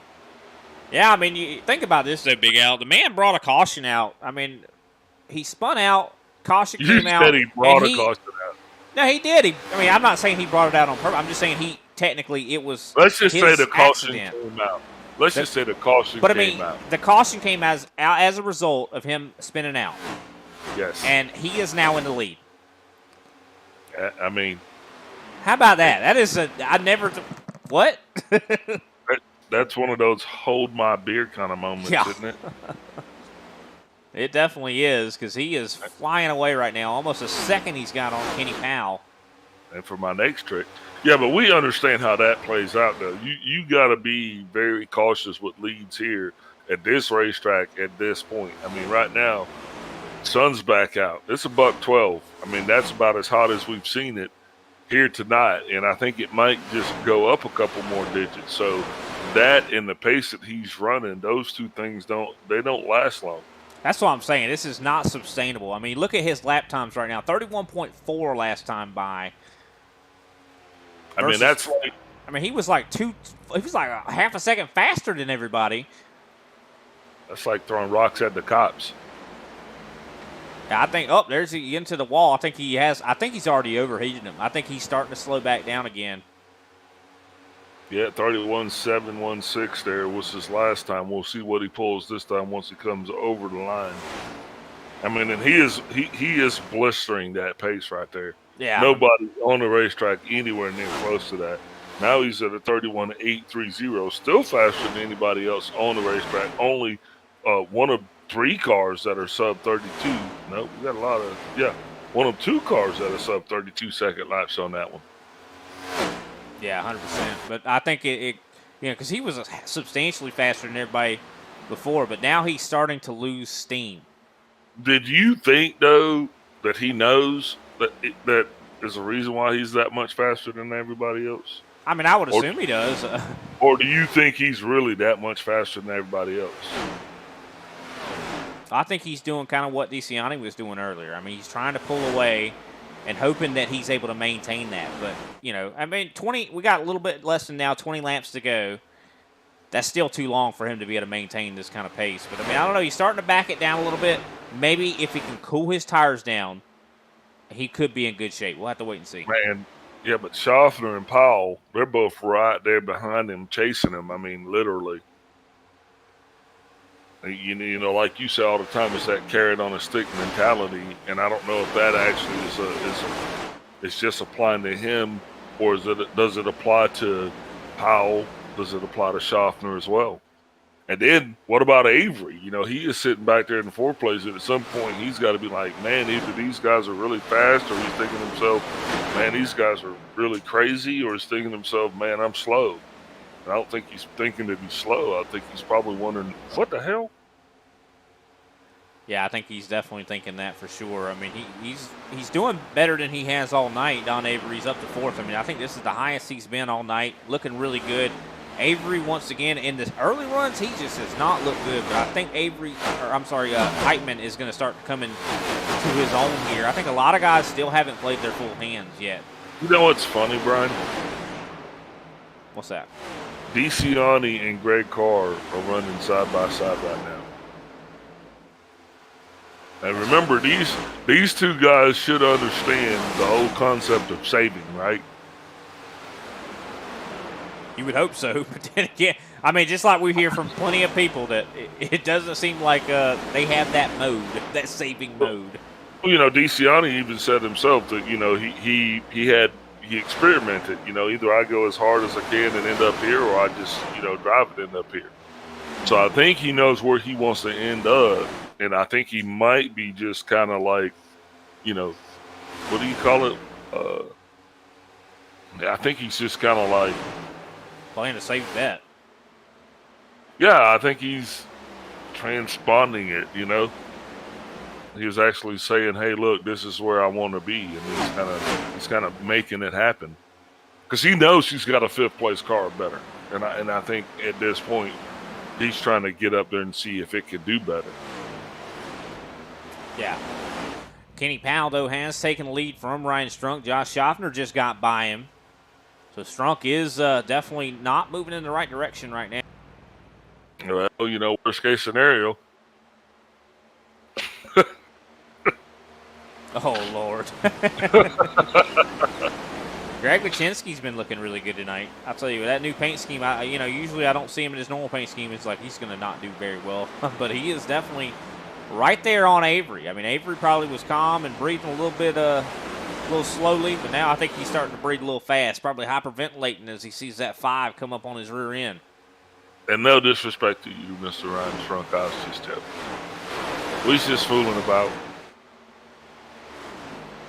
Definitely a lot of battling, though, going on right now. One thing I'm interested, though, Brian Johnson, he's all the way back in 8th. This man won Stage 1 and Stage 2. What's going on with the 4? 24 laps to go, baby. I mean, he understands how fast he can go and how long he can go fast. And that's a whole different look. It's like baking, Brian. When you're baking a cake, it's all about math. Racing and winning is all about math. It's calculations, man. This dude knows what he's doing. No, I believe it. I think maybe just it was a misstep possibly on pit road. No, look, yes, he is coming up on, who is that? Ryan Strunk. He definitely is moving through the field, I mean, for sure, but, and there's he was Matt up in the lead. There's Matt DeCiani, another marker. We got all of these channel markers right here, and they're letting us know about where you need to be for sustainability and longevity. You understand what I'm saying? And I think with 22 laps to go in this thing, they've already got 21 laps on their tires. I mean, that's that. If you could draw a little bubble around your screen right there, I think that's probably these guys are going to end up making their way up to the front. I just don't see how they don't. Yeah, I mean, I think they will. I mean, Brian Johnson definitely not out of it yet. I've just said that I think he lost Chris a couple Johnson spots. right there. There's Chris Johnson right there. There's Greg Carr. There's Sanchez. These are all of the guys that you've been talking about all night. Oh, yeah, for sure. No, I mean, my point, though, Big Al, I think you might have misunderstood. I was just saying that Brian Johnson looked like he lost some spots on pit road, but he's definitely making it back up, though, as he now, I do believe, has gotten back up to 6th and got around Matt DeCiani. But, yeah, I mean, you do see a lot of battling. Ryan Strunk dealing with, I do believe, Mark Sanchez here, Greg Carr. I mean, all these guys we've been talking about all race long. Yeah, Strunk's on his way back to, he's going back there to where he was before he spun out. While these other guys, they're getting ready to make it count. 100%. Don Avery now up into 3rd place. Definitely got to be very happy about that. I mean, hasn't been running that great all night long, but here towards when it matters, he's definitely running great. He's been running consistent. And that's what we know him for. I mean, that's why Avery's the points leader. He doesn't have the most wins. We talked about that before. Dude, I think it's about consistency. It's about those top 5 finishes. That's what's going to win the championship. I mean, I think these guys are all – I mean, we're seeing some pretty heavy hitters. I mean, everybody out here is a Mike Tyson in their own right. Whoa, getting real crazy there. The 25 of Greg Carr way down on the inside of the line, having to do some serious pedaling there. As Mark Sanchez are doing the same. Yeah, I do believe Sanchez and the 25 actually came together. Could have been a whole lot worse, that's for sure. That could have been way worse than it was. Yeah, this is that point where those tires are really kind of worn out and the car just doesn't go where you point the wheel. Sometimes you're going to feel that thing pushing like a dump truck. That's what we call it. I'll tell you somebody who's probably really happy right now and wish the race would end next lap. Kenny Powell. That man is looking really good right now. That 24 always wants to win a race. I mean, it's just – and he's won them before. But, I mean, he's definitely had a great run tonight. Yeah, with 18 laps to go, I mean, he is going to be the guy that's going to be out there trying to do the impossible, Brian. And when I say that is that's set a pace that is fast enough and consistent enough that nobody can touch it. But some of these guys have been back there, and they've been just preparing just for this moment. It's a 25 of Greg Carr all the way back on it. He is pulling right up onto the back bumper of Matt DeCiani. I just put him all the way back at 9th place, getting ready to come by DeCiani for his share of 8th place. 25 gets loose. Loose again. 3 wide for just a moment there as Greg Carr definitely starting to struggle. I don't think he's used to running on the bottom, Big Al. I don't think we're out of the realm of possibility of another caution either. No, I definitely think that could be in the realm of possibility for sure, as they still are battling. Carr on the bottom right now. He was trying to make it by DeCiani, but got loose. Still side by side for this top 10 position. Yeah, he is doing everything he can to get that car back up there. Look at Sanchez, though. I mean, he's going to take his mistakes and he's going to make that into positions himself.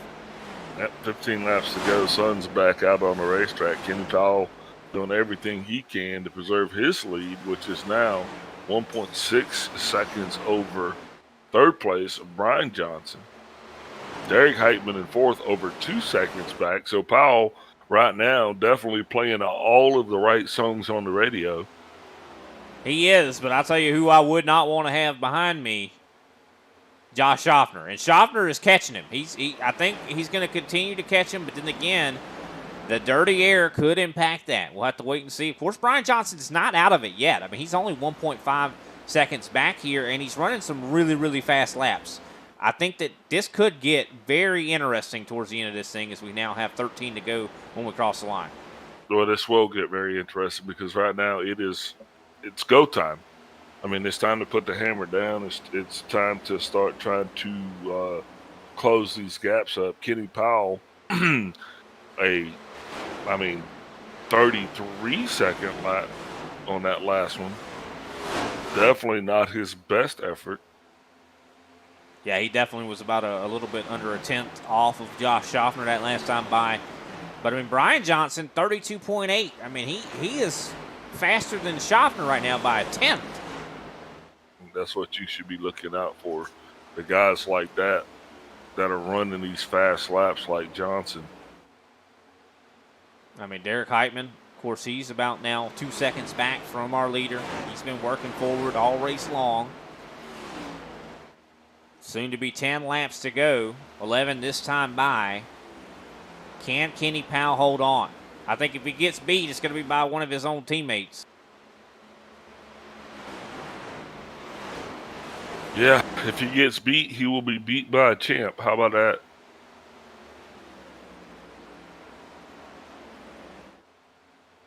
Is Josh Schaffner a champion? He is in my book. I mean, he definitely has championship caliber racing. I don't know if he's won a championship, though, before in the ISCA. Well, you know how they get those honorary doctorate degrees or whatever? He gets an honorary championship. Honorary champion. There you go. Hey, if Big Al says you're a champion, you're a champion. There you go. As we now have 10 laps to go. Schaffner has caught up to Powell. Only about 3/10 separate these two. Can he make the pass? Time is running out. I think time's running out for everybody, man. Right now, these guys have got these cars tilted into the wind. Everybody is there's no one out there that's sub 33-second laps. So they're definitely feeling the effects of the degradation of the tires, just being out there all day racing. These guys are, Powell's wanting this thing to be over. Everybody else is still trying to make it happen. Now watching too Brian Johnson's cockpit camera as we watch the battle for the lead. Of course, Brian Johnson soon to be entering that battle for the lead. You can see just how much he's having to, wheel he's having to put in that car. He's driving this car like a short track, right? Or not a short track, more like a dirt track. It's going to be a good race here, Brian, coming up to the end. Look at that. Counter steering off the corner. I mean, man, Johnson looks really good here tonight.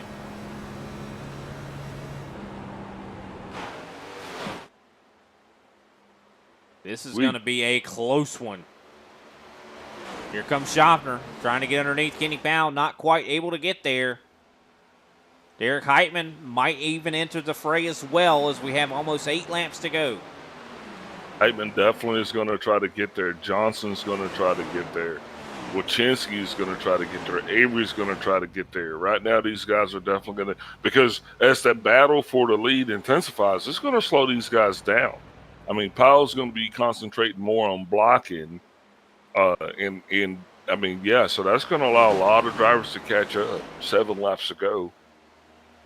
And you know Kenny Powell is going to be trying to hang on to this lead. He wants to win this race. I know he could feel it. He's eating glass right now. He is looking probably all in his rear view.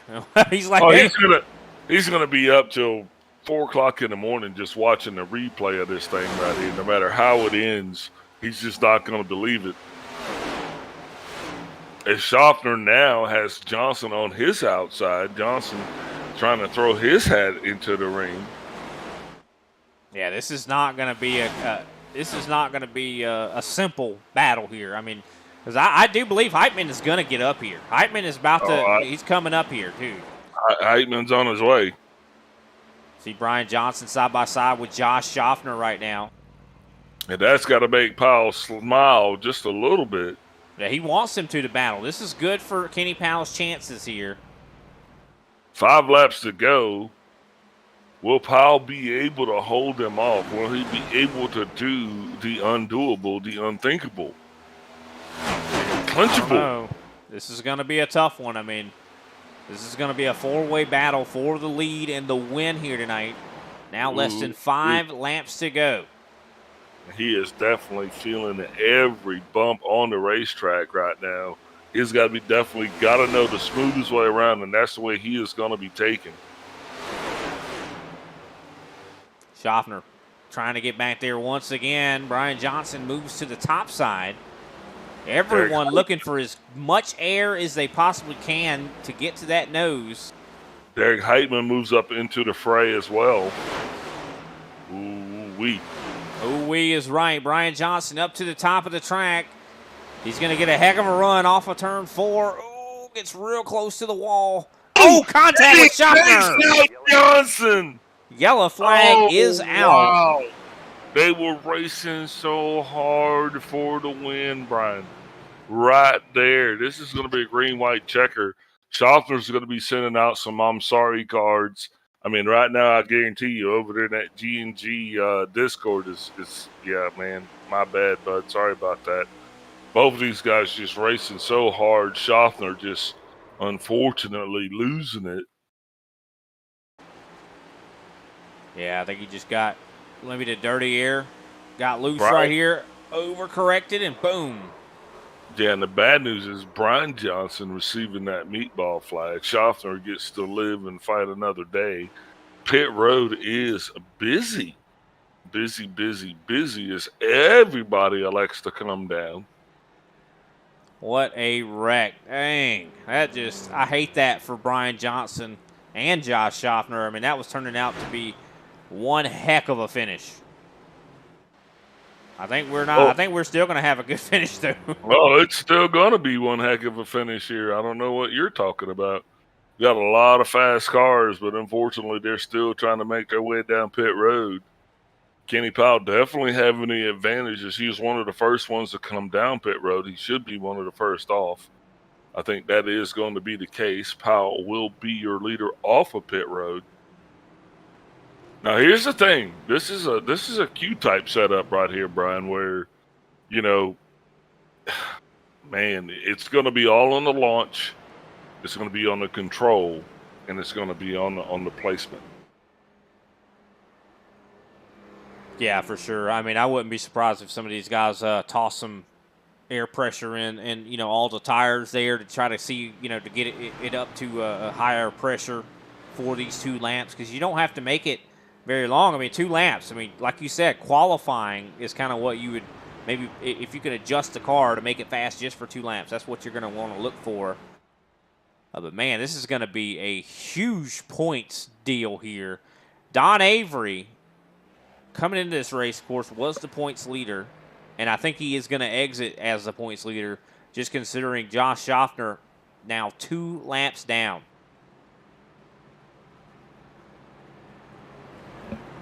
Yeah, man, that's just so unfortunate. These guys are coming out here and they're just trying to do everything they can to solidify themselves a better position, and then something like that unfortunate happens, and, you know, at least Brian Johnson is actually out there back running again, so I think he got his meatball flag fixed.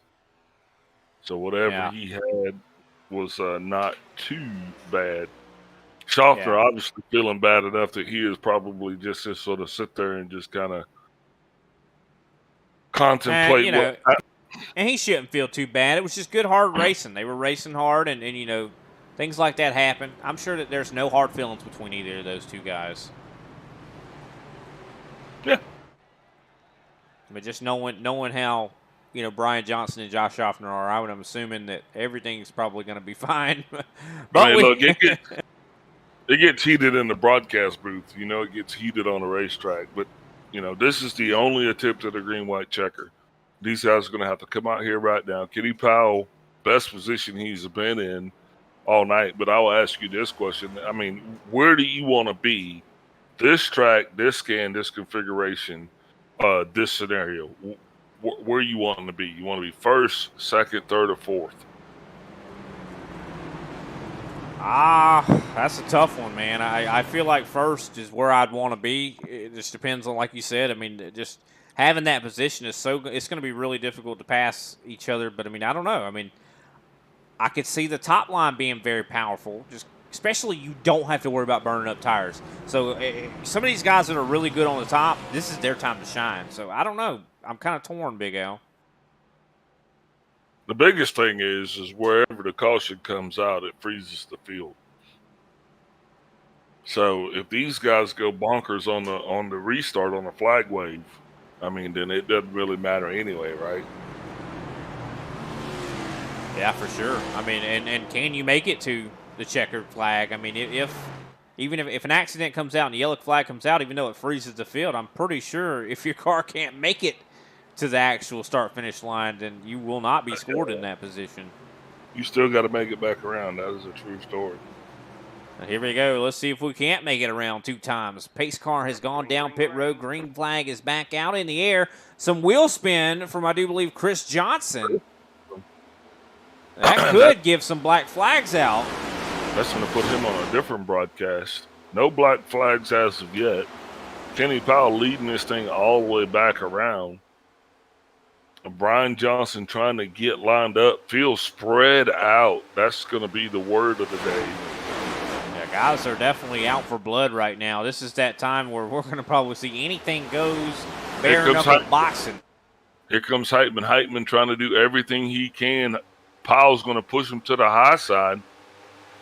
Heitman's going to be trying to get between Powell and the wall. This is going to be a drag race right here. Yep, this is going to be a drag race. I think Derek Heitman has the advantage being on top right now, though. Final lap. This is going to be a close finish right here.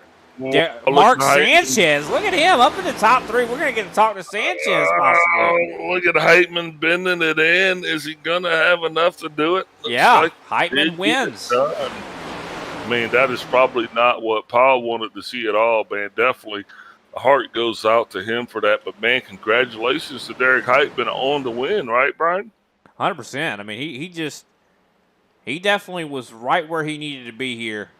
And he did exactly what he needed to do. Great racing from Derek Heitman. Great racing from Kenny Powell. Great racing from Mark Sanchez. I do believe that might be his first third-place finish in the ISCA. I mean, what a move from Sanchez to get up here and lock down a podium. Of course, Greg Wychinski going to finish in 4th place. 5th place, Darren Mullins. 6th, Matt DeCiani. 7th, Don Avery. 8th, Matthew McMeekin. 9th, Greg Carr. And 10th, Chris Johnson, who just gave a little bit of a congratulations bump to Derek Heitman as he burns it down. Yep, Johnson's going to come home in the 11th. Ryan Strunk's going to be 12th. Derek Jacobs, 13th. Josh Schaffner, 5 laps down in the 14th. J.C. Evans, some 6 laps down in 15th. Paul Osen, 49 laps down in 16th. Al Koslowski, going to be 72 laps down. And Randy Mullins rounds out this 18-car field. Look at Mr. Heitman enjoying his celebration there, Brian. 100%. Looks like he's going to do a little bit of a Polish victory lap. But while he's celebrating, we'll take a quick step away, pay some more attention to our sponsors, and we'll be right back with your top 3.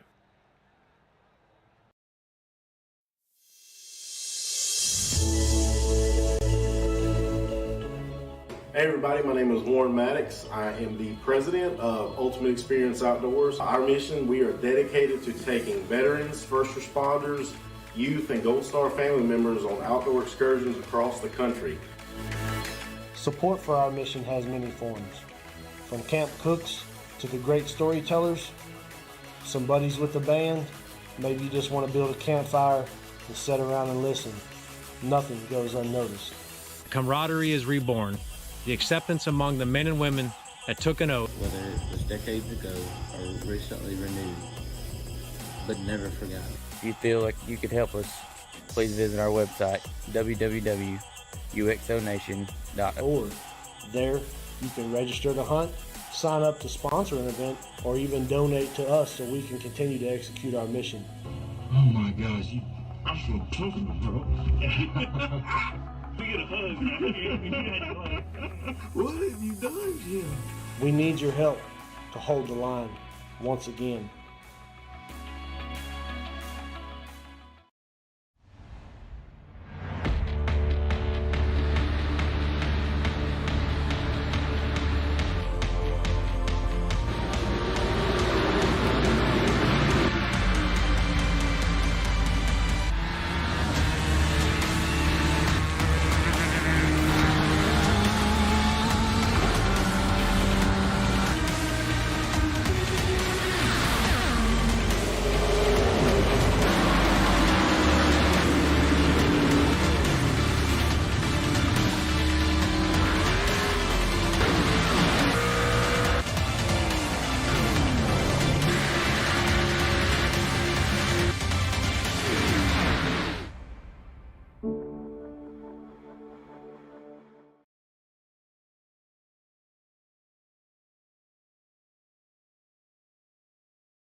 And we are back, ladies and gentlemen, and we're going to do things a little bit different here tonight. We're going to talk to our winner first, if that's okay, and we'll let Big Al take that.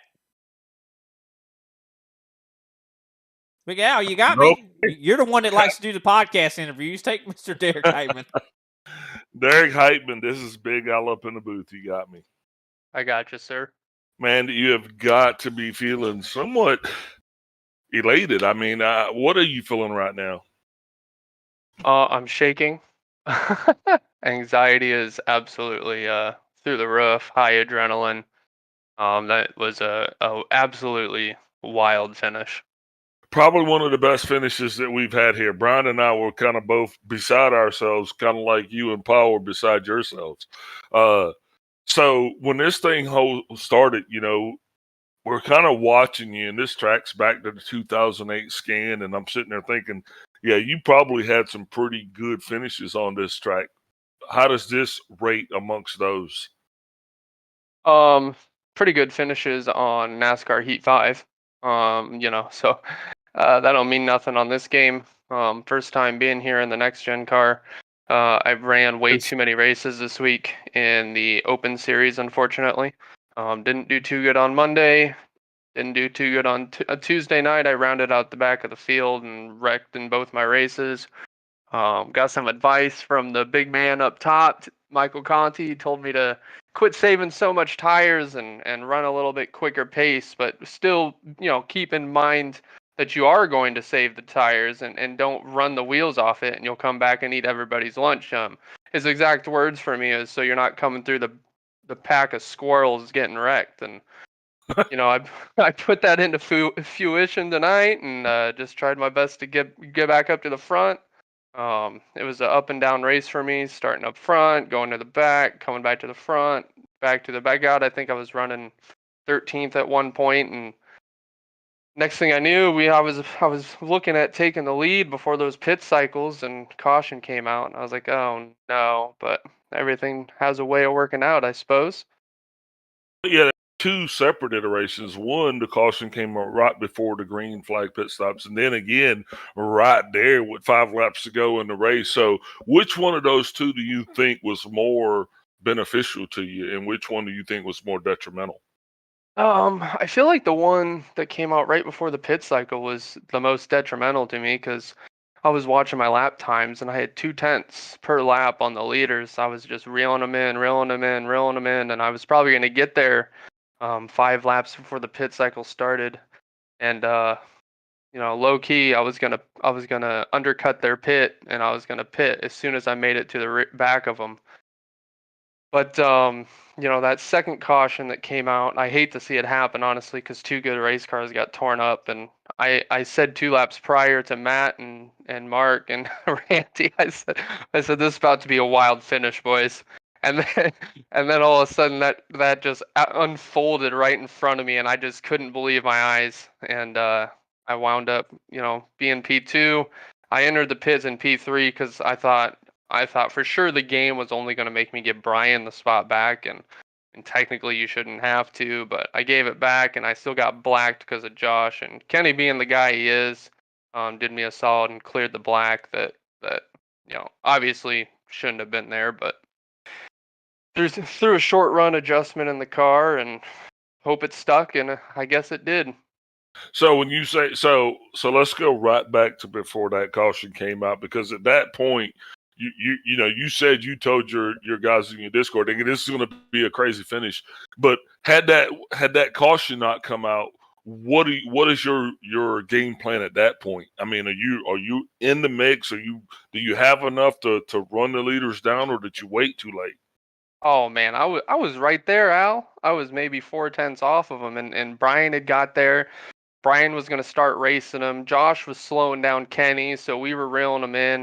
And then as soon as Brian got there, Brian was starting to race pretty hard. And I noticed Brian was kind of pushing a little too hard, trying to make those passes, and was drifting off the corners. So I was kind of crossing my fingers that I was going to be the one with the better tires out of us four. But I kind of showed my cards in the in the first stint before that pit cycle, huh? Because everybody who was running the wheels off it decided to run behind me. Right. You I don't became know the if you pace guy. noticed that or not, but they all decided to run behind me and maintain my pace. So as soon as that started happening, I knew there was going to be a mix-up between the top 3 right in front of me, and I was going to be right there. And at that point, it was anybody's game. Well, I tell you what, man, you did what you had to do to get it done tonight, man. And it wasn't easy. It wasn't pretty at a lot of times, but it was efficient and it was effective. So congratulations on the win. You got to be feeling pretty good about that, with all of the laps that you turned, all of the A's that you ran that didn't come into favor. Winning here tonight, I mean, doesn't that feel pretty big? Feels pretty. Hey, can you tell me how many laps I led tonight? Absolutely. You led one. Would you like to hear that again? The only one that mattered, right? You led the last lap. I mean, I wish I had something more poetic to tell you, but nope, that was just it. One lap is what you led. I'm not even sure where we're going next week. Brian, could you help me out with that? Oh, my hometown, where I'm from, old Iowa. So we're headed to Iowa, which is a favorite track of Mr. Brian. So what are you thinking about Iowa coming? Because that's definitely a different track from this one. So what are your thoughts here going into that? I raced there once in my upcoming through iRacing in the B car, and I was absolutely terrible at it. Really disappointed in myself. But I mean, that's the B car though. I mean, racing the Xfinity car over this car is 2 completely different animals. But I mean, Iowa's my home track. I live in Iowa. So I hope to shine and bring the trophy home to my state. Keep it here. Yeah, don't put too much pressure on yourself though, because we will be headed out to the Midwest, and usually when you say that, oh man, it always turns out to your favor. So can I get you to make a prediction as far as where you're going to finish at this week? Top 5. All right, there you go. We'll take a top 5. I'll take a top 5. We'll take a top 5. Before we let you go, boss, who you shouting out for your victory this week? I'm gonna shout out huge shout out to everybody on the racetrack tonight for being extremely level-headed and cautious and realize who had the better car and the better tires and not just dooring people because I mean the high line is 100% the line that prevails. and I can't tell you how many times I made a pass on the low line, and that never would have happened without the respect of all these other drivers out here. So I greatly appreciate that.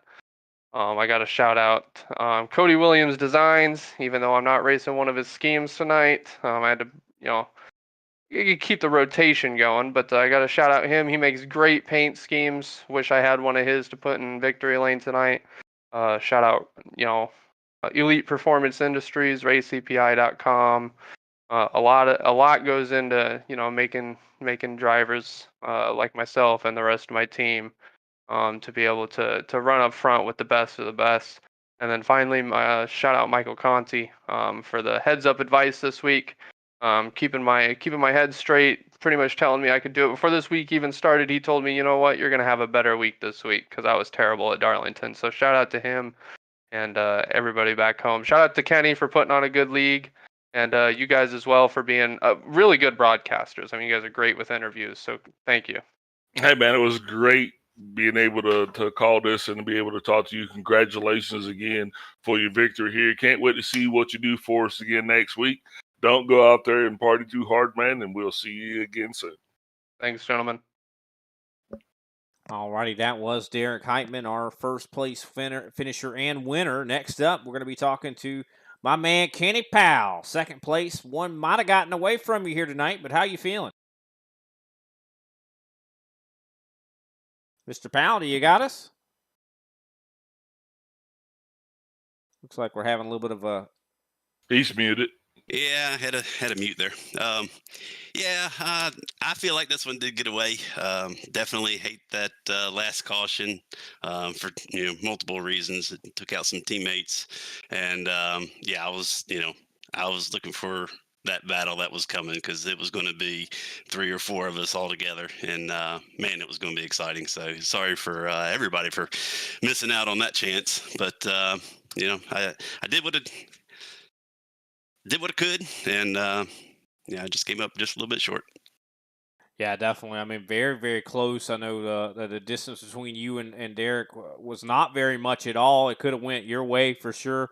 What do you think you could have did differently? I mean, maybe run the top like he was, or what do you think it all came down to? I do think, we have different opinion here. I do think the lower line is the on fresh tires, because we both had fresh tires in the first couple of laps. The low line there, I think I had the preferred line. I just maybe overdrove it a little bit too much into the last corner, and couldn't get back onto the throttle soon enough. And I think that was the difference in the race, and just missed it.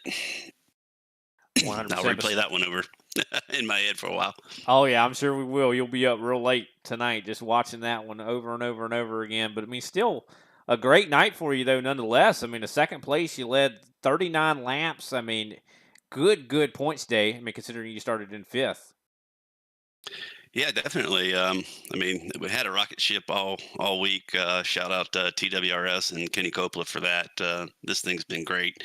I've had some great runs in A Opens, and I was definitely looking forward to the race tonight because I knew I'd be able to get it to the front.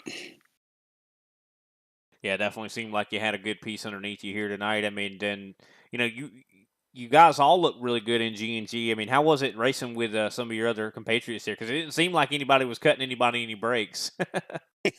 Yeah, there's definitely a lot of talk, and everybody in the league knows it, and then probably everybody that watches. There's no hidden secret that there are a lot of G&G guys in here. But that just goes to show you that we're all on the same team, but we race as individuals. So when it comes down to it, it's every man for themselves.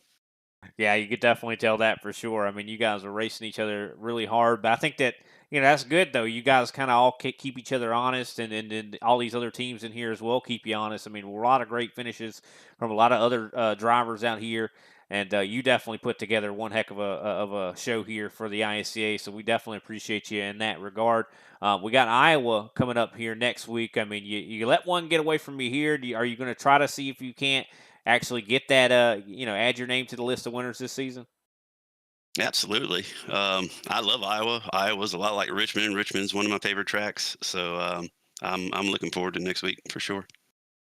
Well, I'm sure. And you also still have a chance on Saturday. I mean, you know, do you think? I think you'd be a really good chance you could win on Saturday. How do you feel about that,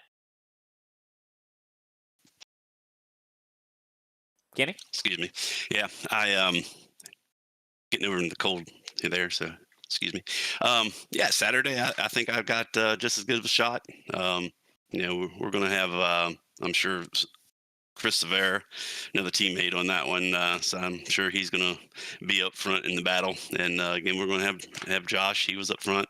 Not sure about the Johnson boys, but both of them ran really good. So I mean, a lot of same players. Yeah, I don't know if you know who watched this race is going to go back to the table and bring something different. We will just have to see. Yeah, we definitely will for sure, man. Well, great job to you, though. Congratulations on the second place and leading as many laps as you did. Definitely a really good point stay. Who can we give a shout out to after this second place finish? Like my G&G boys, like I said before, TWRS, and everybody that makes this league go round. I appreciate everybody that participates. We need to spread the word, get a couple more members in here. We're getting ready to start a new season, what I call the Super Cup. That's the NASCAR season, 36-week season, actually, and I throw 2 more races in there. So we're getting ready to start that in a couple weeks. We're ready for it. Need some more people.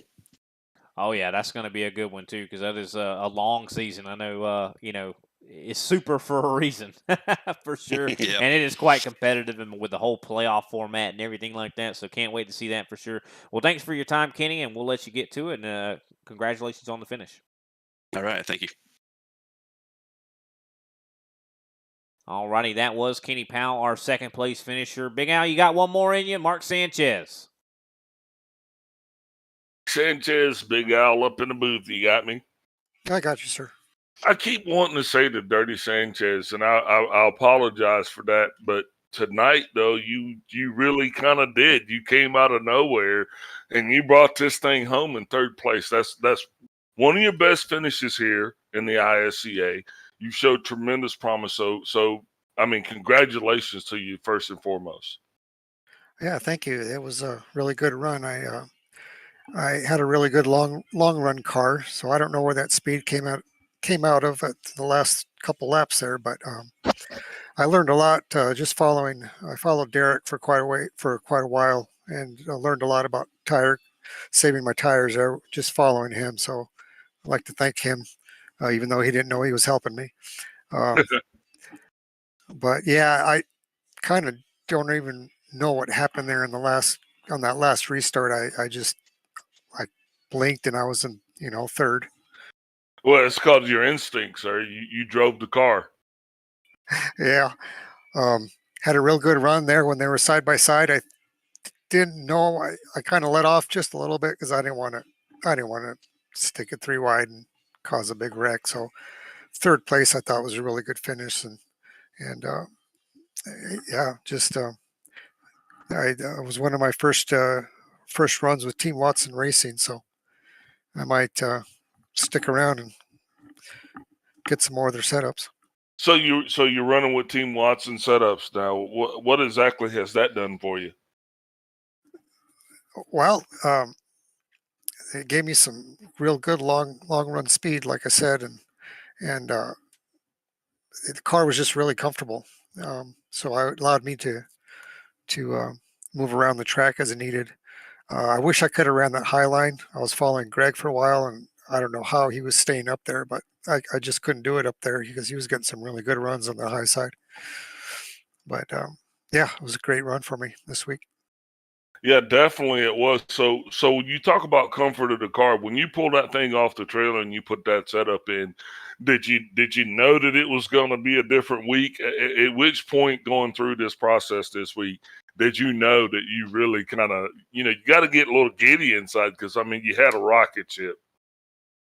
Probably after the first stint, actually, because my A opens didn't go very well. I pushed the car way too hard in the A opens, and I burned the tires up, and I would just fall back after that. But me and Greg did some runs together in some A opens. I followed him a lot, and learned some how to save tires from him, and then especially Derek. He's probably the best at saving tires. So um, after that first stint, I figured I had something, at least a top 7 car. I felt I would have been in the top 7 pretty easily. And we've been watching you, and even Brian said throughout the commentary, we were watching you because you were right there in the thick of things. It just seemed to be a pack of about 5 cars that were all over each other, and you were right in there. So the 2 cautions, the one right before the green flag pit stops and the one right before the end of the race, I want to just, which one of those 2 did you think was more had a bigger impact on your race tonight? Well, definitely the last caution, because got me fresh tires and got me up towards. I think I started 5th. Yeah, I think I was in 5th, and that was the most beneficial for me. So going into that, I mean, had that caution not come out, do you think your car still puts you on the podium? Did you have enough long run speed, and were you comfortable enough with it that you would have been able to push it through the last 2 laps without actually getting tires? No. I would have finished, 7th place or so. I think I was running 8th at the time. So no, that last caution was everything. Awesome. So next week we head to Iowa. Obviously, nothing's going to transfer from here, but you got yourself a new suit of sorts. You got a lot of confidence going into that. You got any predictions for us? Never been there, so no, got nothing. Got nothing. No, sorry. Just throw it on the roulette table. Just like pick a number between 1 and 19. 12. All right. So look, if you get better than 12, you're doing awesome, man. Congratulations again for bringing it home on the podium. I mean, I think it's the first time I ever actually got a chance to talk to you. Wanting to do that again. Looking forward to it. Before we let you go, though, I'm sure you got a long list of shout outs. Go ahead and hit us with them. Well, both you guys in the booth, Kenny, Derek, Matt, Greg, Team Watson for the setup. Short and sweet. That's what I got. All right, bud. Congratulations again. Hopefully you can duplicate it and triplicate it, and we'll see you next week. Don't party too hard. Thank you, sir. Thanks, guys.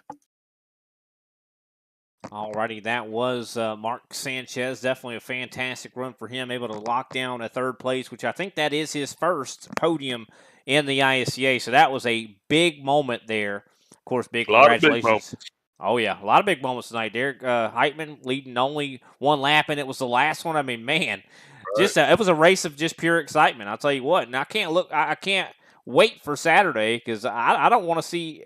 I want to see some more of this Atlanta right here. I wish that they never had remade this track and left it just like it is right now, Big Al.